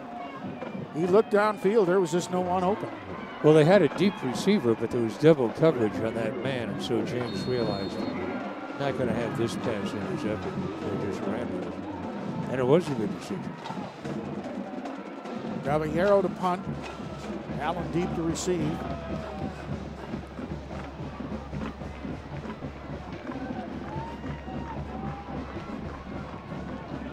Line drive kick. Allen takes it to his own 15-yard line, breaks one tackle. He lost the ball. Who's going to get it? Cardinals are saying they got it. What does the official say, though? That's all that counts. The officials say the Cardinals get the ball. So Allen uncharacteristically fumbles the football. And we have a turnover, and the Cardinals are going to get the ball in wonderful field position, Bob. Watch what happens here. Allen gets by a would-be tackler right here, but the tackler comes back. and reaches right in there and strips him of the ball. Now that's a great defensive play by that defensive player. T.J. King. The junior comes in and strips him away, and it is number 21, Nick Malik, who recovers the football. 1st and 10 Cardinals at the 20-yard line of Nimitz. There's the handoff up the middle, and maybe, a late flag. That could be a face mask. A helmet comes off, too. One of the Cardinal players, that was Jackson downfield, his helmet came off. I think you're going to have a face mask, though. At the Actually, I think they're going to be 2 penalties here. I think you're going to have a hold. And let's see what the referee's going to tell us. Let's see what Bill Theodore says. Holding. There's the foul. It's Nimitz, so those will offset.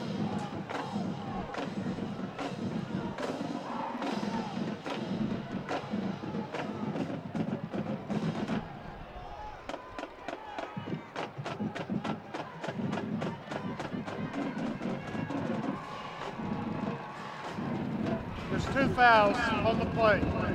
Holding on the offense, number 55. That penalty enforced 10 yards from the previous spot.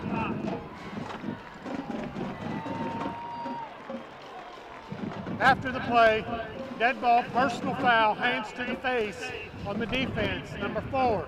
That penalty is half the distance to the goal. It's an automatic first down. It's 10 yards on a holding one way, then so we just come back to the original line of scrimmage.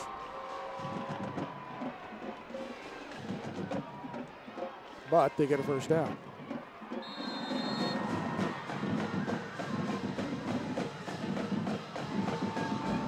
First down anyway, so there's another flag. This will be another hold, and this is coming back.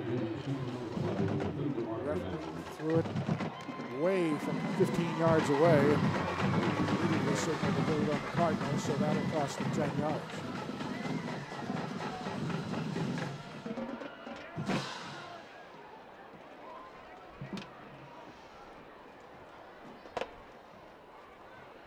Come over and ask. Holding on the offense, number 54.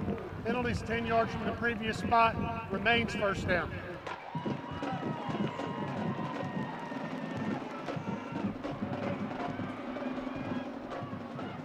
So we'll walk off 10 yards where it'll be first down and 20.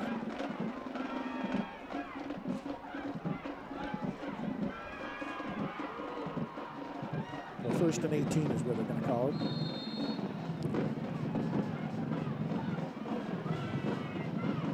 James rolls. Going to turn it up. Nice play by Scott. Yeah, Shoestring tackle. Delonte Scott, actually, I don't even know if he touched it really, did he? Or did James just kind of trip as he made his cut? Let's watch it one more time here. Did Scott get a hand in or not? Now Scott did. No, he tripped him, yeah. I thought he made a shoestring tackle, but I thought incorrectly. Now James just tripped as he tried to make his cut there. We have another quarterback in, Jose Soto in at quarterback. Wants to throw on first down, has time over the middle, and it's dropped.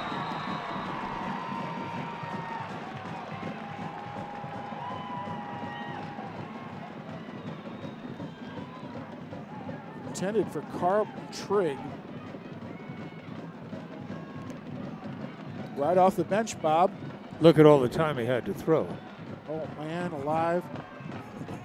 Got to catch those up. 3rd down play.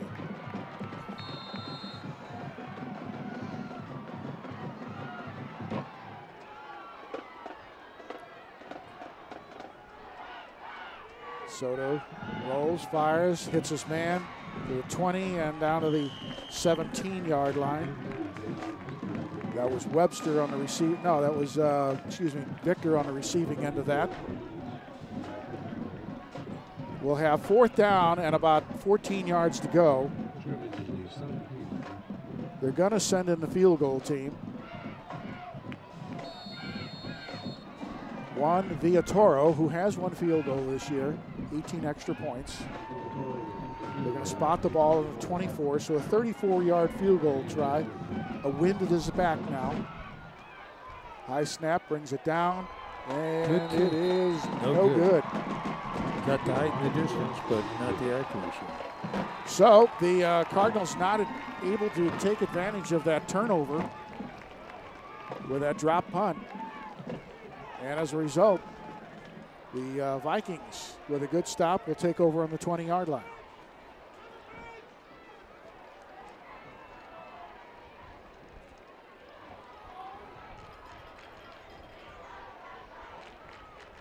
Good job by the Nimitz defenders there. Aided a little by the penalties.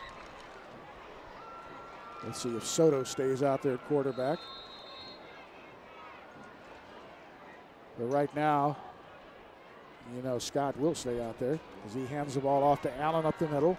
D'Angelo powers his way across the 25 to the 26-yard line. Malik in there making the stop. We will have second down and 4 with 3:34 remaining here. Third quarter of action at Irving School Stadium on this Friday evening. I'm Lance Brown, Bob Berry alongside. And of course, we're very glad you're with us. Always fun, these intercity ball games.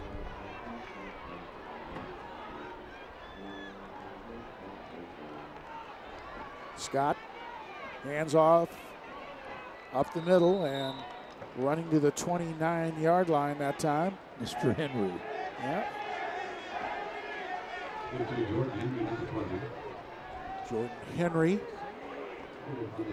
picks up about 2 or 3 yards. It'll be third down, 1 yard to go.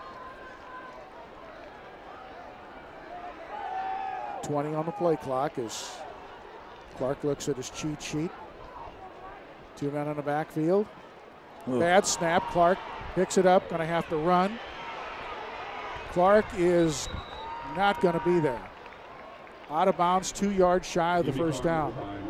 Well, Clark at least, it could have been disaster, but Clark was able to make it back to the line of scrimmage. Fourth down, 1. And whoop, just a bad snap. That's all you can do. And look at Clark do his thing, Bob. Pushed him out of bounds. Lawrence saves the day there. Otherwise, Clark, if he can turn the corner, goes a long way.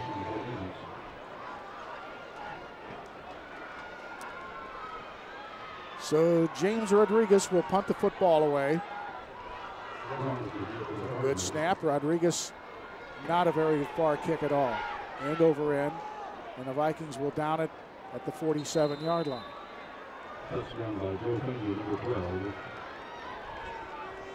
And the wind is picking up now, Bob, as we have this norther blowing through. We'll give you maybe a shot of the flags here in a little bit with 2:25 left. Next week, who's been the top defensive player from the local schools so far? Post your vote on the Irving Facebook page and Facebook. A couple guys out here who do a tremendous job. You bet Glockner would be one guy I'd definitely vote for. And Scott has been terrific too. Soto still in the quarterback, and he run the ball up the middle.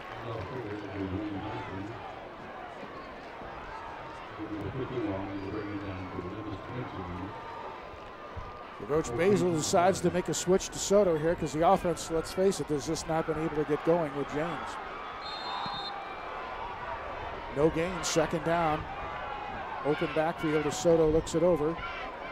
Now he sends Jackson in motion to the top of the screen. Rolls that way, fires, hits his Jackson. He gets away from one man, but not a second man. Scott wraps him up. Then the cavalry comes in to finish him off.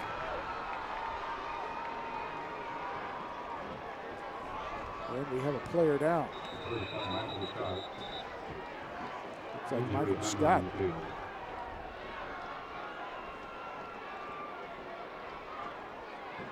Ooh, Scott got the helmet in the stomach.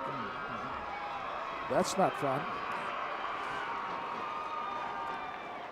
By the way, in a few weeks here, the UIL is going to announce their cutoff size to determine the district settings for next year. They're going to have a a Class 6A. Ostensibly, though, what it means is it's going to bump everybody up one, so I don't think there's going to be, like the Vikings, and it's good to see Scott kind of hobbling off. He maybe just got the wind knocked out of him. That's easily understandable. But it was sad. It kind of happens to see the official announcement will come in February, but they'll announce the cutoff points, and this is to give the athletic directors of the football teams time to schedule non-district teams, non-district games. Here's the Cardinals. Soto to throw.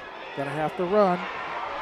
Soto to the 40-yard line. Going to be shy of the first down by about 2.5, 3 yards. It's going to be 4th down, 3 yards to go with 1:09 remaining. They all look over. It's a go right now. Unless they decide to quick kick it. But what do you have on 4th and 3? Dwayne Johnson in the backfield right now with Jose Soto.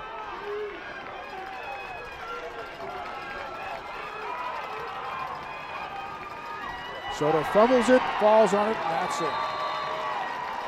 A loss of 7 yards, and the ball will go over on downs.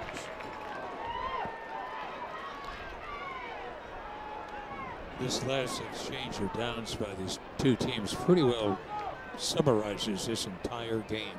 Yeah. The offense just can't get it cooking on either side. Well, remember, the Vikings are, the Cardinals are playing without their top quarterback, Austin Logan. And there's a reason these guys are number 2 and number 3. Here's the handoff to Eugene, and Eugene's probably saying, you know what? That didn't happen last year in 8th grade football. T.J. King making the stop there. Watch T.J. Yipes. T.J. just pushed his man aside. Nick Carter also there. Big defensive tackle.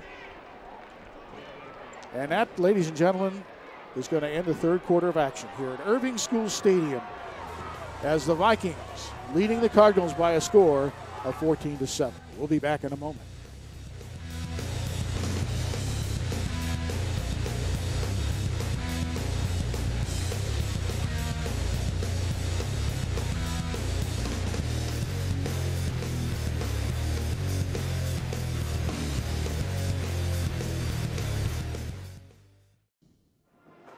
Fourth quarter of action now.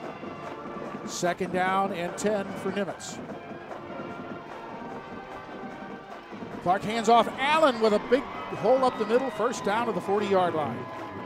Mark him at the 39, at the 41. Bob, interesting stat you had in the 3rd quarter? Well, in the 3rd quarter, MacArthur running just picked up 16 yards. Pretty well typifies what we've been saying about these offenses. Especially Max. 1st and 10.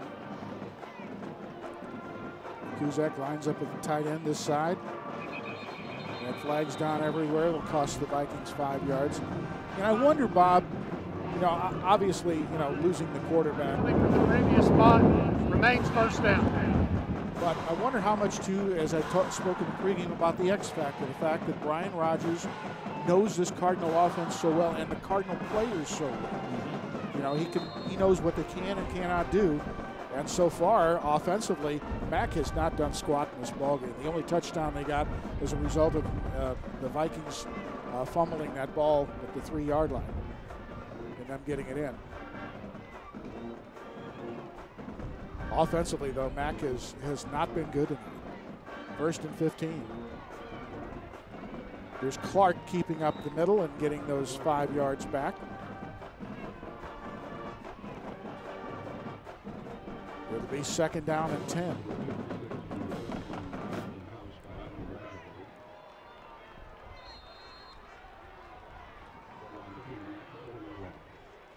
Allen will go into the backfield now as Eugene is a slot receiver here on the near side with Chokolov. Scott, the receiver, to the top of the screen. They're going to run right up the middle. Allen with a big hold to the 25-yard line. Lawrence with the tackle, but not before a huge chunk of yards here picked up. Look at this hole, Bob. Allen, the handy-dandy man, off to the races again. Boy, good thing Allen is there, or it's 6 points. Or Lawrence, excuse me. 1st and 10, Nimitz. And another motion penalty is going to be called on the Nimitz Vikings.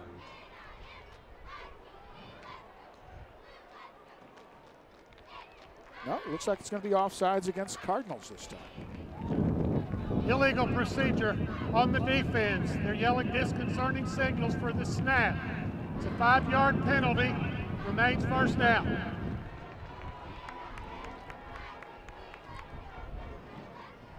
The defense was yelling out snap counts.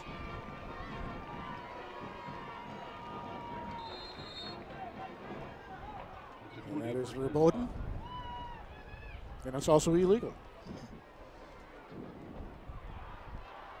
1st and 5 for Nimitz.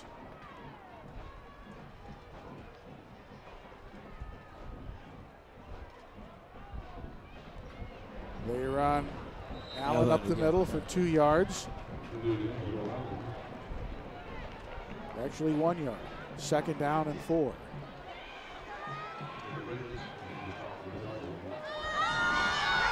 Reyes making the stop there.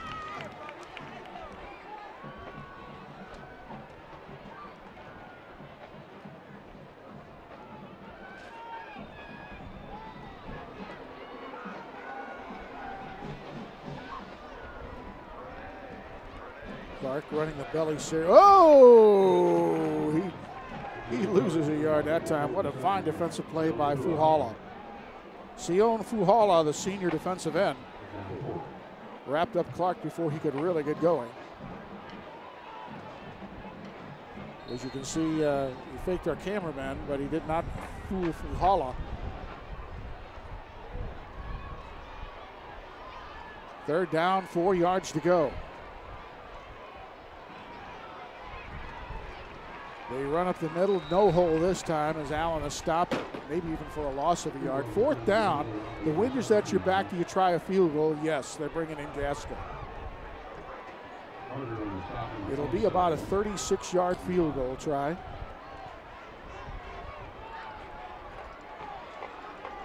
Gasco will have Kuzak spot the ball at the 27-yard line. So a 37-yard try coming up for Gasco. Long enough. Good enough. Gasco with his 3rd field goal of the year.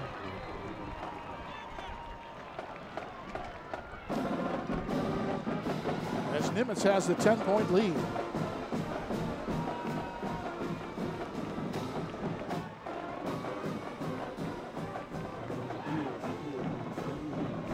Leads at 17-7 here.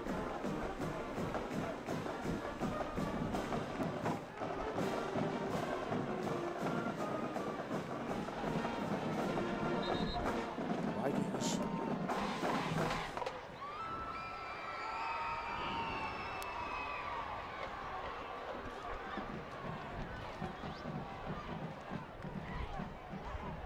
Cardinals need something big with a return here, but I wonder if they'll, as the wind has really picked up nicely, although they've taken out the flags, but I think right now they just turn these guys loose, Bob. Gasket can kick it into the end zone. He certainly got the leg. Stop the directional kicking, just boot it long, make him go get it. Because they're way up around the 12-yard line. Instead, he kicks it short. They fumble the football, fighting over it. They're going to run it up the. Oh, look at this big hole. One man to beat, and he gets beyond the kicker. Eugene trying to track him down, finally does at the 22-yard line. Well, that's what they needed, and they got it, Bob. And boy, a busted play, really, but, you know, it's one of those funky things that happens. There's a flag on the play. All the way back on MacArthur 22. Yeah. It's coming back. Well, the Cardinal fans finally get a chance to cheer, but not very long, was it?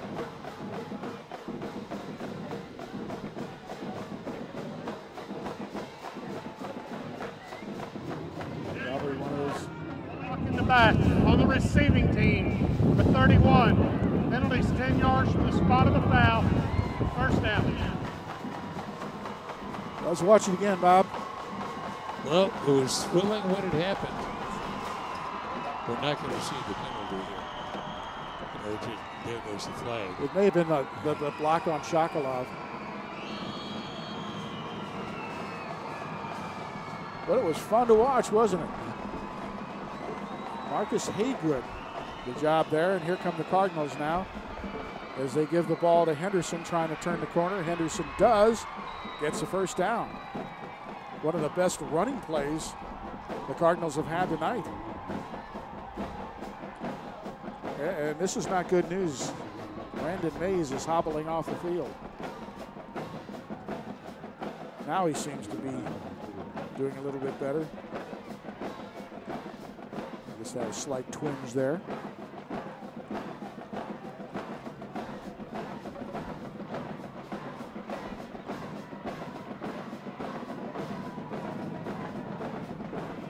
Get Henderson here.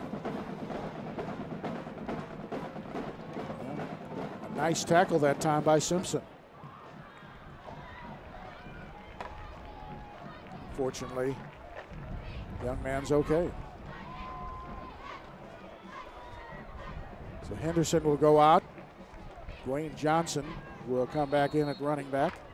They had a first down on that run to the 27-yard line. 7:53 remaining in regulation. Another big hole to the 49-yard line. Goes Dwayne Johnson.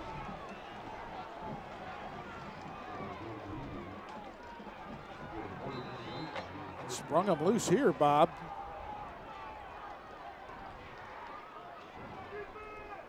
You wonder how much they miss Brandon Mays on a play like that.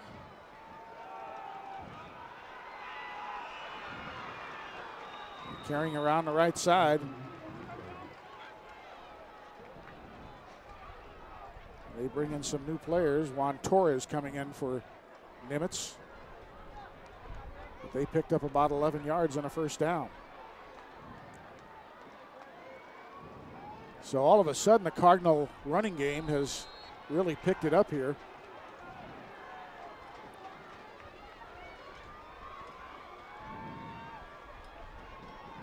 They run the ball up the middle. This time, Johnson doesn't get too far, maybe a yard pickup.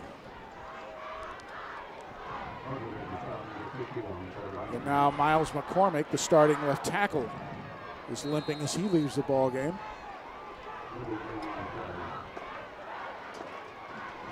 Football is not for sissies.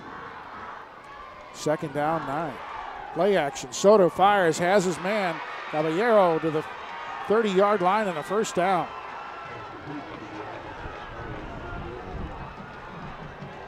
Chris Caballero came into this ball game with 10 receptions, has a second one of the night. Had a touchdown grab earlier. Play action. Soto, nope, gives off. Scott loses his helmet, so he'll have to come out. Dwayne Johnson picks up 2 yards. Second down, 8. 6:34 remaining in the regulation.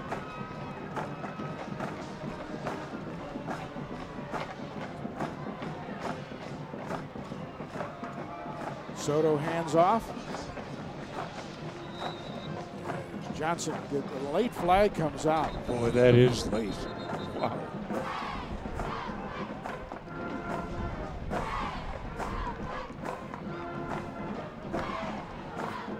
usually out in the stupidity area. It usually means a personal foul of some type.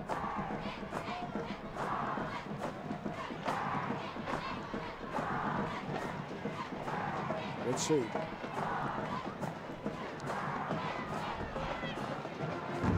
After the play, personal foul on the offense, number 1. Penalty's 15 yards from the end of the run. It'll be 3rd down. Maybe there's been some fighting between the defensive back and the receiver, which can happen every now and then. But not good for the Cardinals because now it is 3rd down and about 17 yards to go. They've had some nice momentum going here. Obviously 2-down territory. Going into a very stiff wind. Soto gonna have to take off. Fires long, and it is it picked off? Touchdown. It's caught, my goodness. How about that catch by Webster?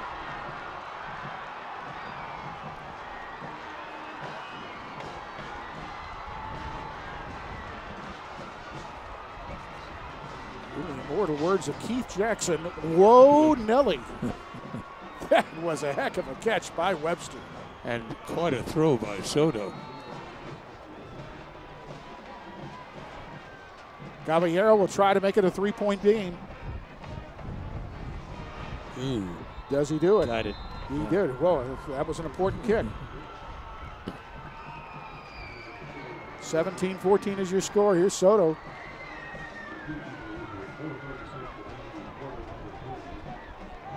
My goodness, Webster, what a reception.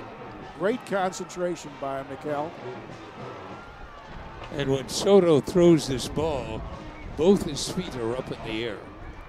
So this kid's really got an arm.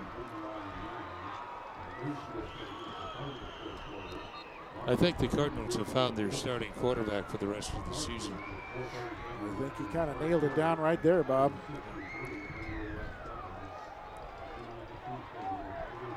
And remember, he threw that into the wind, too. Pretty stiff wind.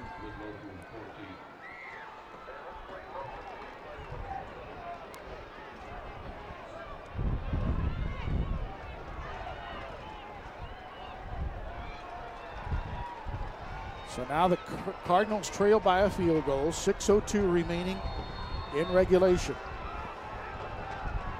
Villatoro to kick the ball off. Not a very long kick into the wind. Going to be taken by Scott to the 40 to the 43-yard line, and finally out to the 45-yard line. That's Delonte Scott, who's one of the up men. Well, that looks like a knuckleball. Yeah. Well, again, going into that stiff wind, the northern they're blowing through here now.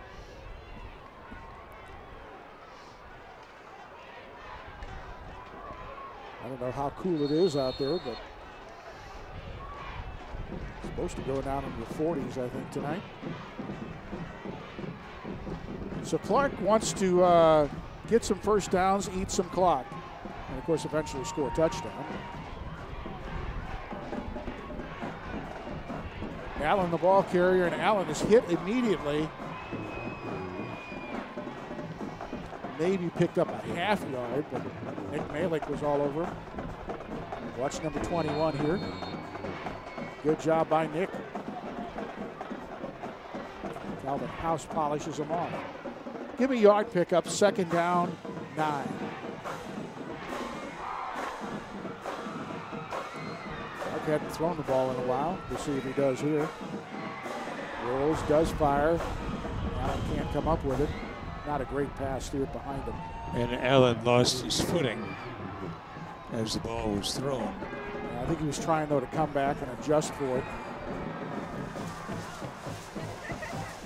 3rd down play coming up. They'll stop the clock with 5:21 left. Well, this is definitely what the Cardinals want to do. They want to force a 3 and out. And they're pretty close to doing it right now with the 3rd and 9. 15 on the play clock. So plenty of time here for Clark. Eugene comes into the slot here on the near side. 3rd down and long. Fires up wide open. 1st down and then some. McCuzak across the 25 to the 23-yard line and a first down. He was wide open, no one close. Brandon Taylor finally with a tackle. Look at this wide open. Ball looks like might have been tipped there too. So Matt McCuzak with a big reception there. And the Vikings have a first down with 5 minutes and 4 seconds remaining. Cardinals show blitz here. They bring everybody. Allen up the middle. Ball's over some people as T.J. King makes the stop. But not before Mr. Allen picks up about 5 yards. Nice hole that time. And Allen was able to slide through it for 5. Second down play. This time they back off with a 4-man front. Here come the linebacks, though, as they hand off to Allen up the middle, and just no place to go. Too many white jerseys filling that front. They lose a yard. Third down, 6 yards to go as the clock continues to move.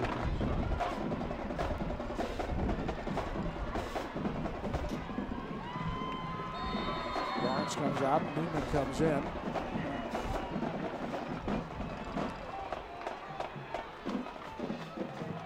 Cardinals make another move here. As he send Lawrence back in. Is that a legal substitution? For a man to go in then out?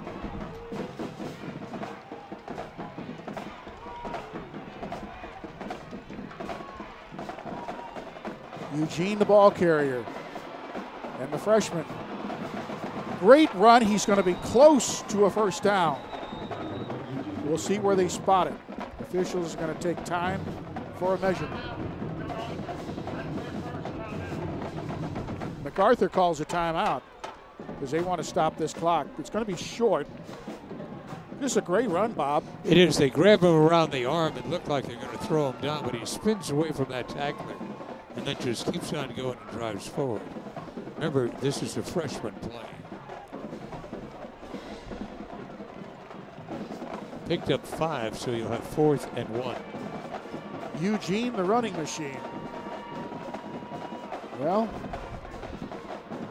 you go for it. You kick a field goal to give you more than to make MacArthur come down and score a touchdown to beat you. I think you got to go for. I think you got to go for the touchdown. Oh, sure. I mean, if you get a field goal, you've got a 6-point lead, and if MacArthur comes back down, a touchdown ties it. The extra point beats you.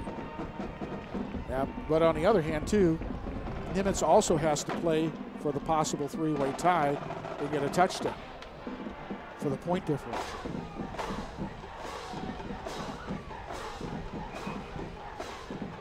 Because that would put it back up at a 10 differential.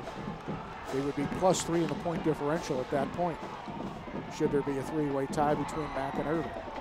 Well, Allen's going to be the running back, and you got to figure out, you know, as solid as he is, he's probably going to get the ball, but we'll see.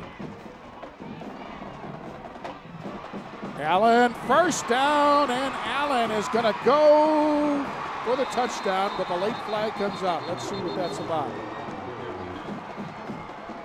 What is the penalty?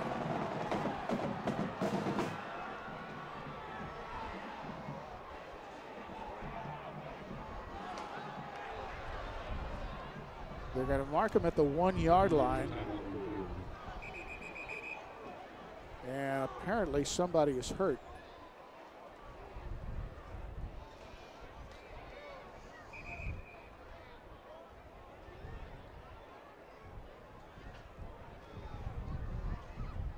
Apparently it was a Cardinal. Illegal black on the offense. Number 7. Penalties 10 yards from the spot of the foul.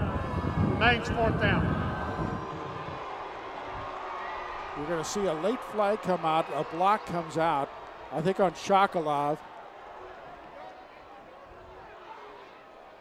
So that's going to put the ball first and put it back at the 11-yard line.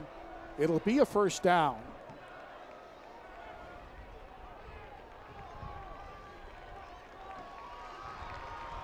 So it'll be 1st and 10 from the 11-yard line.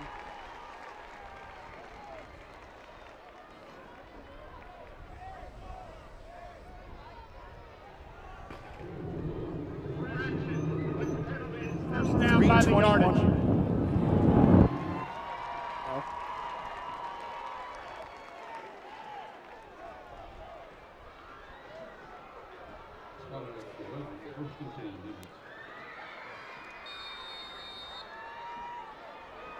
It'll be 1st and 10 for Nimitz. 16 on the play clock. A lot of confusion now on the Nimitz sidelines. 10 on the play clock. Game clock is not rolling. Clark hands off. Here's Eugene turning the corner. Eugene, touchdown! 11 yards out.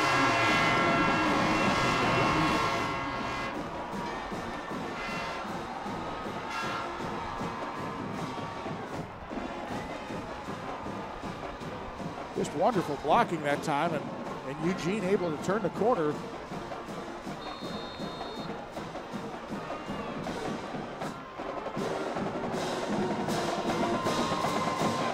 Gaskell will attempt to put the point on the board. He does, and it's 24-14.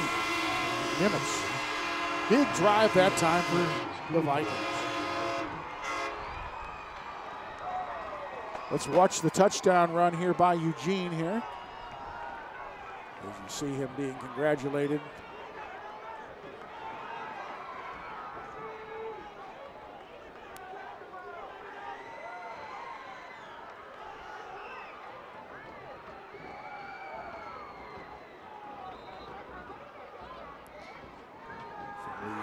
Well, a game that didn't feature much offense in the last couple of minutes, we've really seen something. Soto with the touchdown pass, and then the Vikings come back. And this is Eugene in for the score. Eugene, the running machine. Whoa.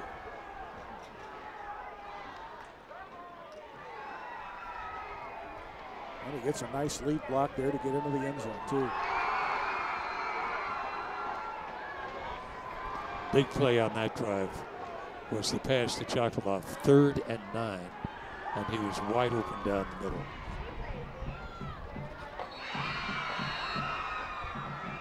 Well, actually, that was McCusick, wasn't it? McCusick, I'm sorry. Right, McCusick. So Gaskell to kick the ball off.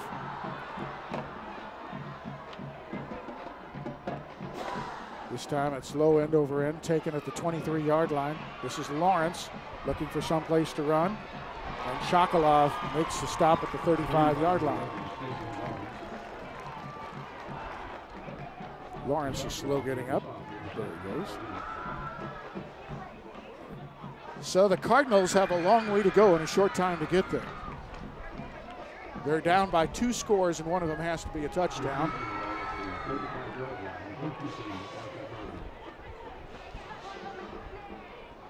MacArthur has 2 timeouts remaining. You prefer to save those for the defense should you get a score. Soto has taken over and will spark this team with lots of time. Fires over the middle, and the man open incomplete there. Thrown a little bit high. Intended for Damian Victor. It'll be 2nd down and 10.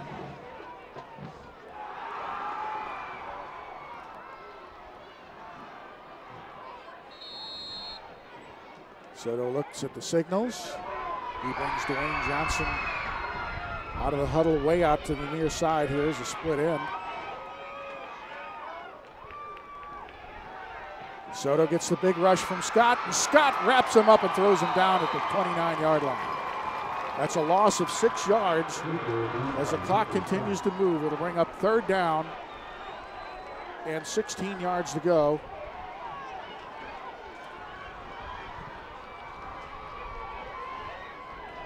They look at their play selections. And here we go. Obviously 2-down territory anyway, though. Soto to throw. Dances around, fires off the back Throws foot. it away. Yeah, just threw the ball away. Incomplete. There's a good case for intentional grounding, I think, that should be thrown, in my opinion. There was no receiver even close to the ball. He wasn't outside the box.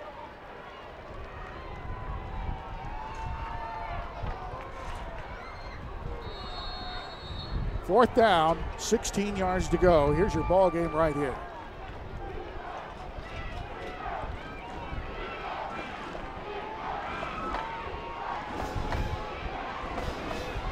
Soto cannot get away from Delonte Scott.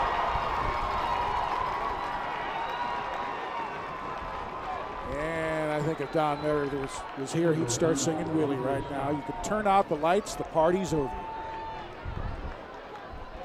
Nice play, Delonte Scott. Now, you're saying, well, the Vikings can just try to run out. No, the Vikings want to score another touchdown. Not to run up the score, but because of the point differential. Right now, they're 10 points up. If they can get another touchdown, be a +7, be a +17 in this game, and it'd be a +10 overall in the point differential. Should there be a three-way tie for the final playoff spot? Well, we talk quite often about how clock management isn't too good. Let's see if the Viking coaching staff is really aware of this, and will go for the touchdown. They will. Oh, they're very aware of it. I was talking, in fact, with Brian before the ballgame, Brian Rogers, and now a timeout is taken by the Cardinals is really probably helping Nimitz more than anything else at this point. Second down and about 6 yards to go. No, he's very aware. I mean, they've talked about it all week, Bob. He said they've discussed the various scenarios, and he says whether they would go for another touchdown late in the ballgame, even though they're winning, would depend on the position of the ball in the field, and obviously right now in great field position to do that. So you've got to really go out and try to get the score here. And let's talk about, Bob, the good folk who bring us the ball game of the week each week on ICTN. As they have since September of 1983, a tip of the old hat to Gerald Stavely Dry Cleaning, charter sponsor of the Irving Game of the Week. And again, that charter sponsor designation means that they've been with us since the inception of these broadcasts, all the way back September of 1983. That's a long time. MacArthur Colleen playing to a 7-7 tie right on this field many moons ago. And you were there.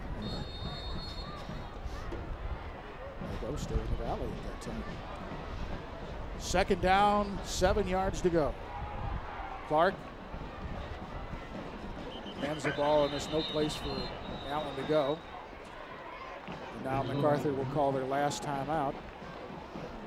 Timeout, MacArthur. That's their last timeout for them. Allen maybe got back to the line of scrimmage. Allen has gained 70 yards in the second half. Been very productive. Kid's a horse, no doubt about it. He is a fine, fine football player.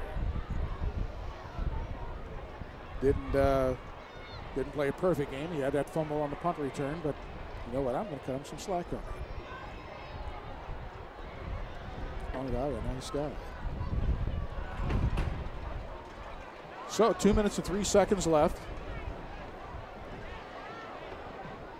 Brian Rogers in his first year as a head coach looking for a victory over his old team, replacing Steve Hohenberger, who, by the way, has a record of 2-4 right now at Paris.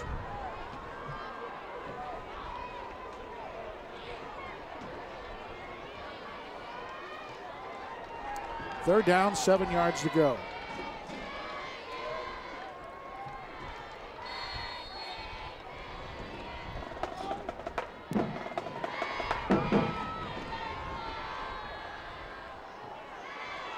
Fumble. And the Cardinals, I believe, have it.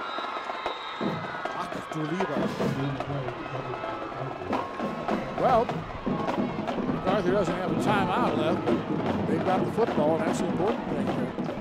That's the first offensive fumble they've had, isn't it, Bob? Yeah, first offensive fumble, exactly. They had the fumble on the punt return. Yeah. So the recovery is made that time by T.J. King. And the Cardinals have to be very quick in everything they do now. Soto fires. Picked off. Intercepted. To the one. There's the touchdown. There's the touchdown they wanted. Interception made by number 28. That is a young man not even on our roster. No, here he is over here.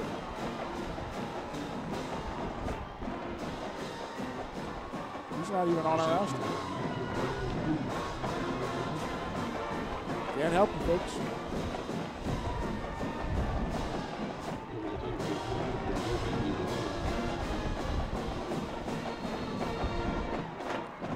But Nimitz takes a 30-14 lead with it. And they took the extra point, 31-14. There's a flag down. And apparently it was against MacArthur, so the point will count. Watch the sprint out here, and well, should have been caught. That was the. That's not the fault of the quarterback there. Jackson should have caught the ball. We'll watch it one more time here, and Jackson just couldn't hang on to it. Some good blocks, and just a heck of a good effort that time.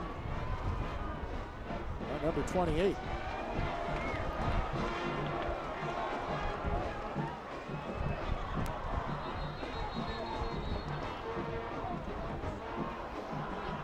So the Vikings have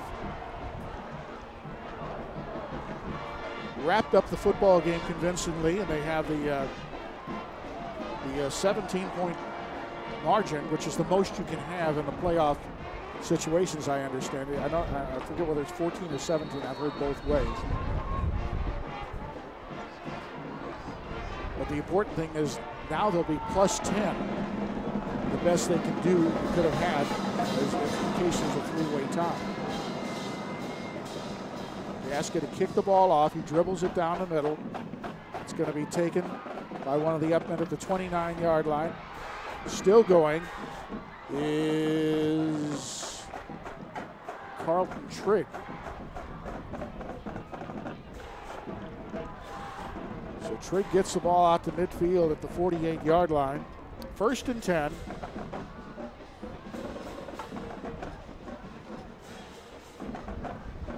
Unfortunately, Soto gets the credit for the interception, but I think we all know that it wasn't really his fault. Michael Perez is the young man who made that interception, number 28.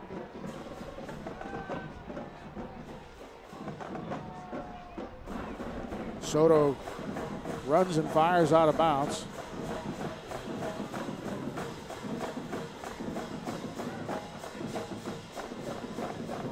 Second down and 10. Brandon Mays come out of the ball game.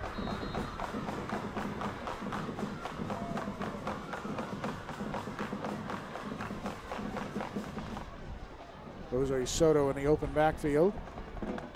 Looks at the three-man front. Now he brings the running back to him. Soto runs out of time, going to take off and run with the football. Got to get out of bounds, does a smart job, gets close to the first down. I think he's got it. That'll be to the 42-yard line. Be a first down.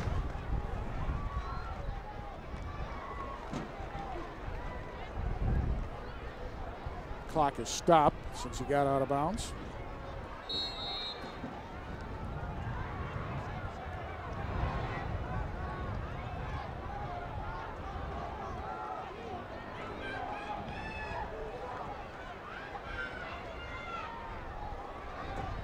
Soto with all kinds of time, throws it's incomplete.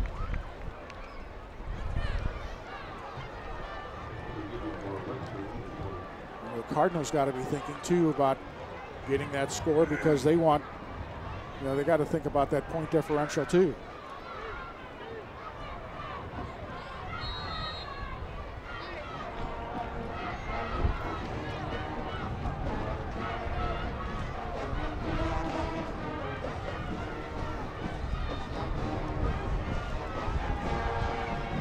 Soto lots of time. Scrambles, fires out. Incomplete. It'll be 3rd down and 10 with 1:17 remaining in the football game.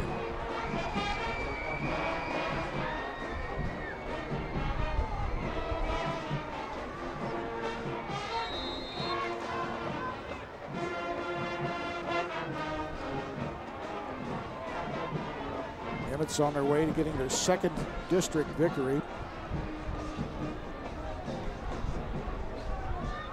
Cardinals have only one so far. That is against Turner. Soto fires, incomplete.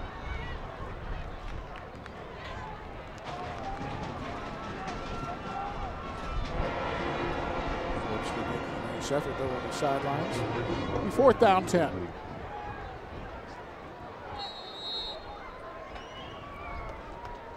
MacArthur out of timeouts.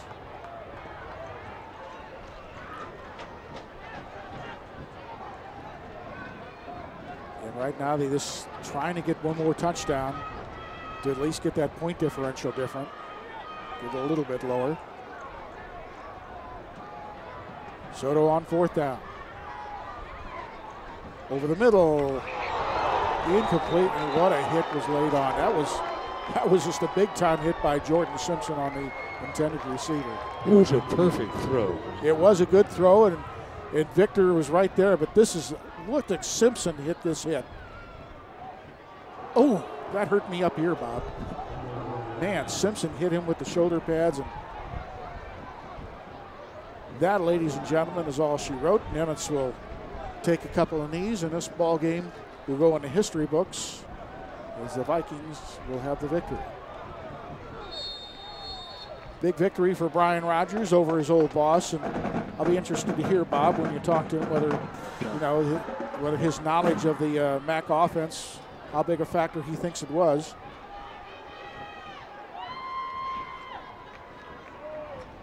Clark will take the knee. That's a loss of about 7 yards. I'm just saying that for Bob so he can figure out his stats there.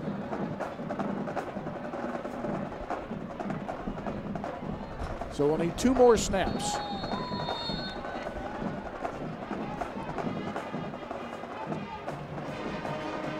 So this is why when you look at the stat book tomorrow morning and why Clark's rushing numbers aren't very good, it's because he's taking knees here. This will be the last snap he'll need to make with 5 seconds remaining. 4, 3, takes the snap, and that's it. He loses another 6 yards. But that's all they'll have to do. The Vikings win it big time here tonight, 31-14 as we get the clock counting down. And all the players lining up to congratulate one another. Although in Kentucky leagues, they have stopped doing this. They said no more because too many fights were breaking out. Go figure. 31-14, the Vikings over the Cardinals. We'll be back right after this.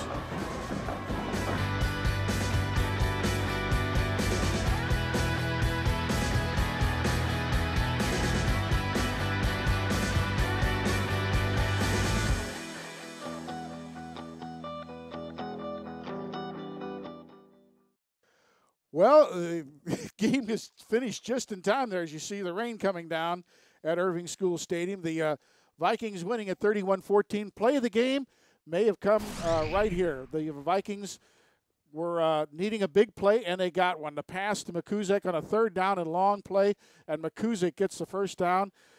Watch it one more time here.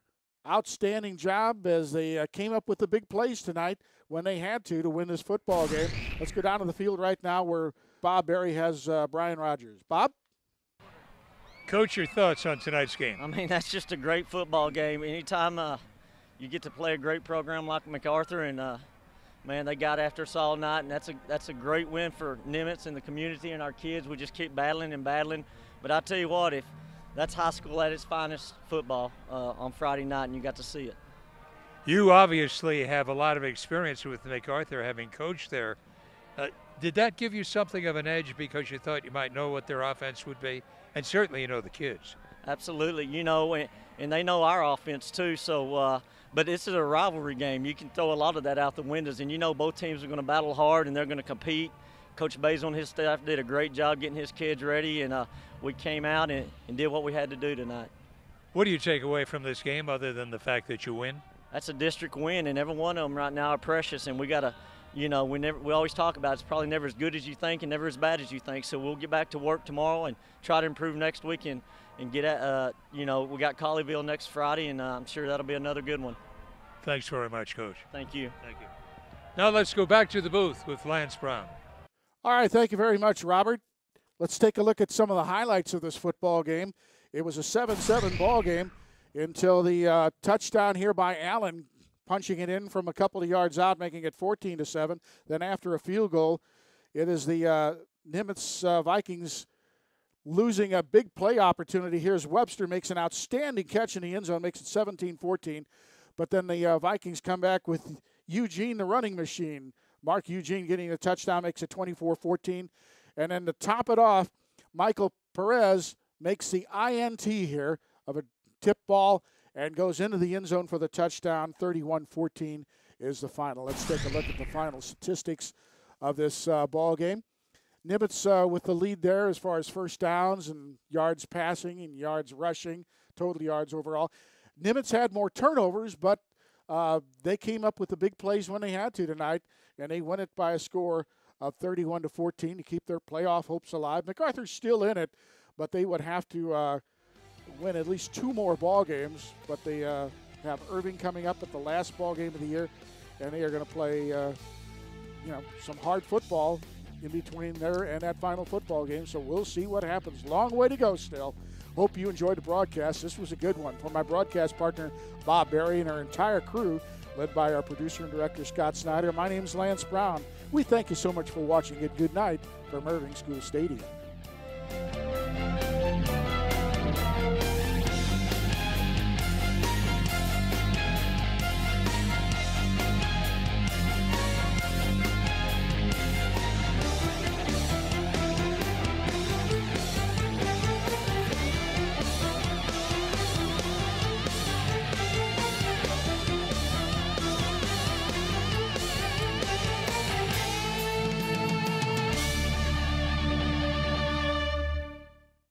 Irving Game of the Week has been brought to you in part by Gerald Stavely Dry Cleaning,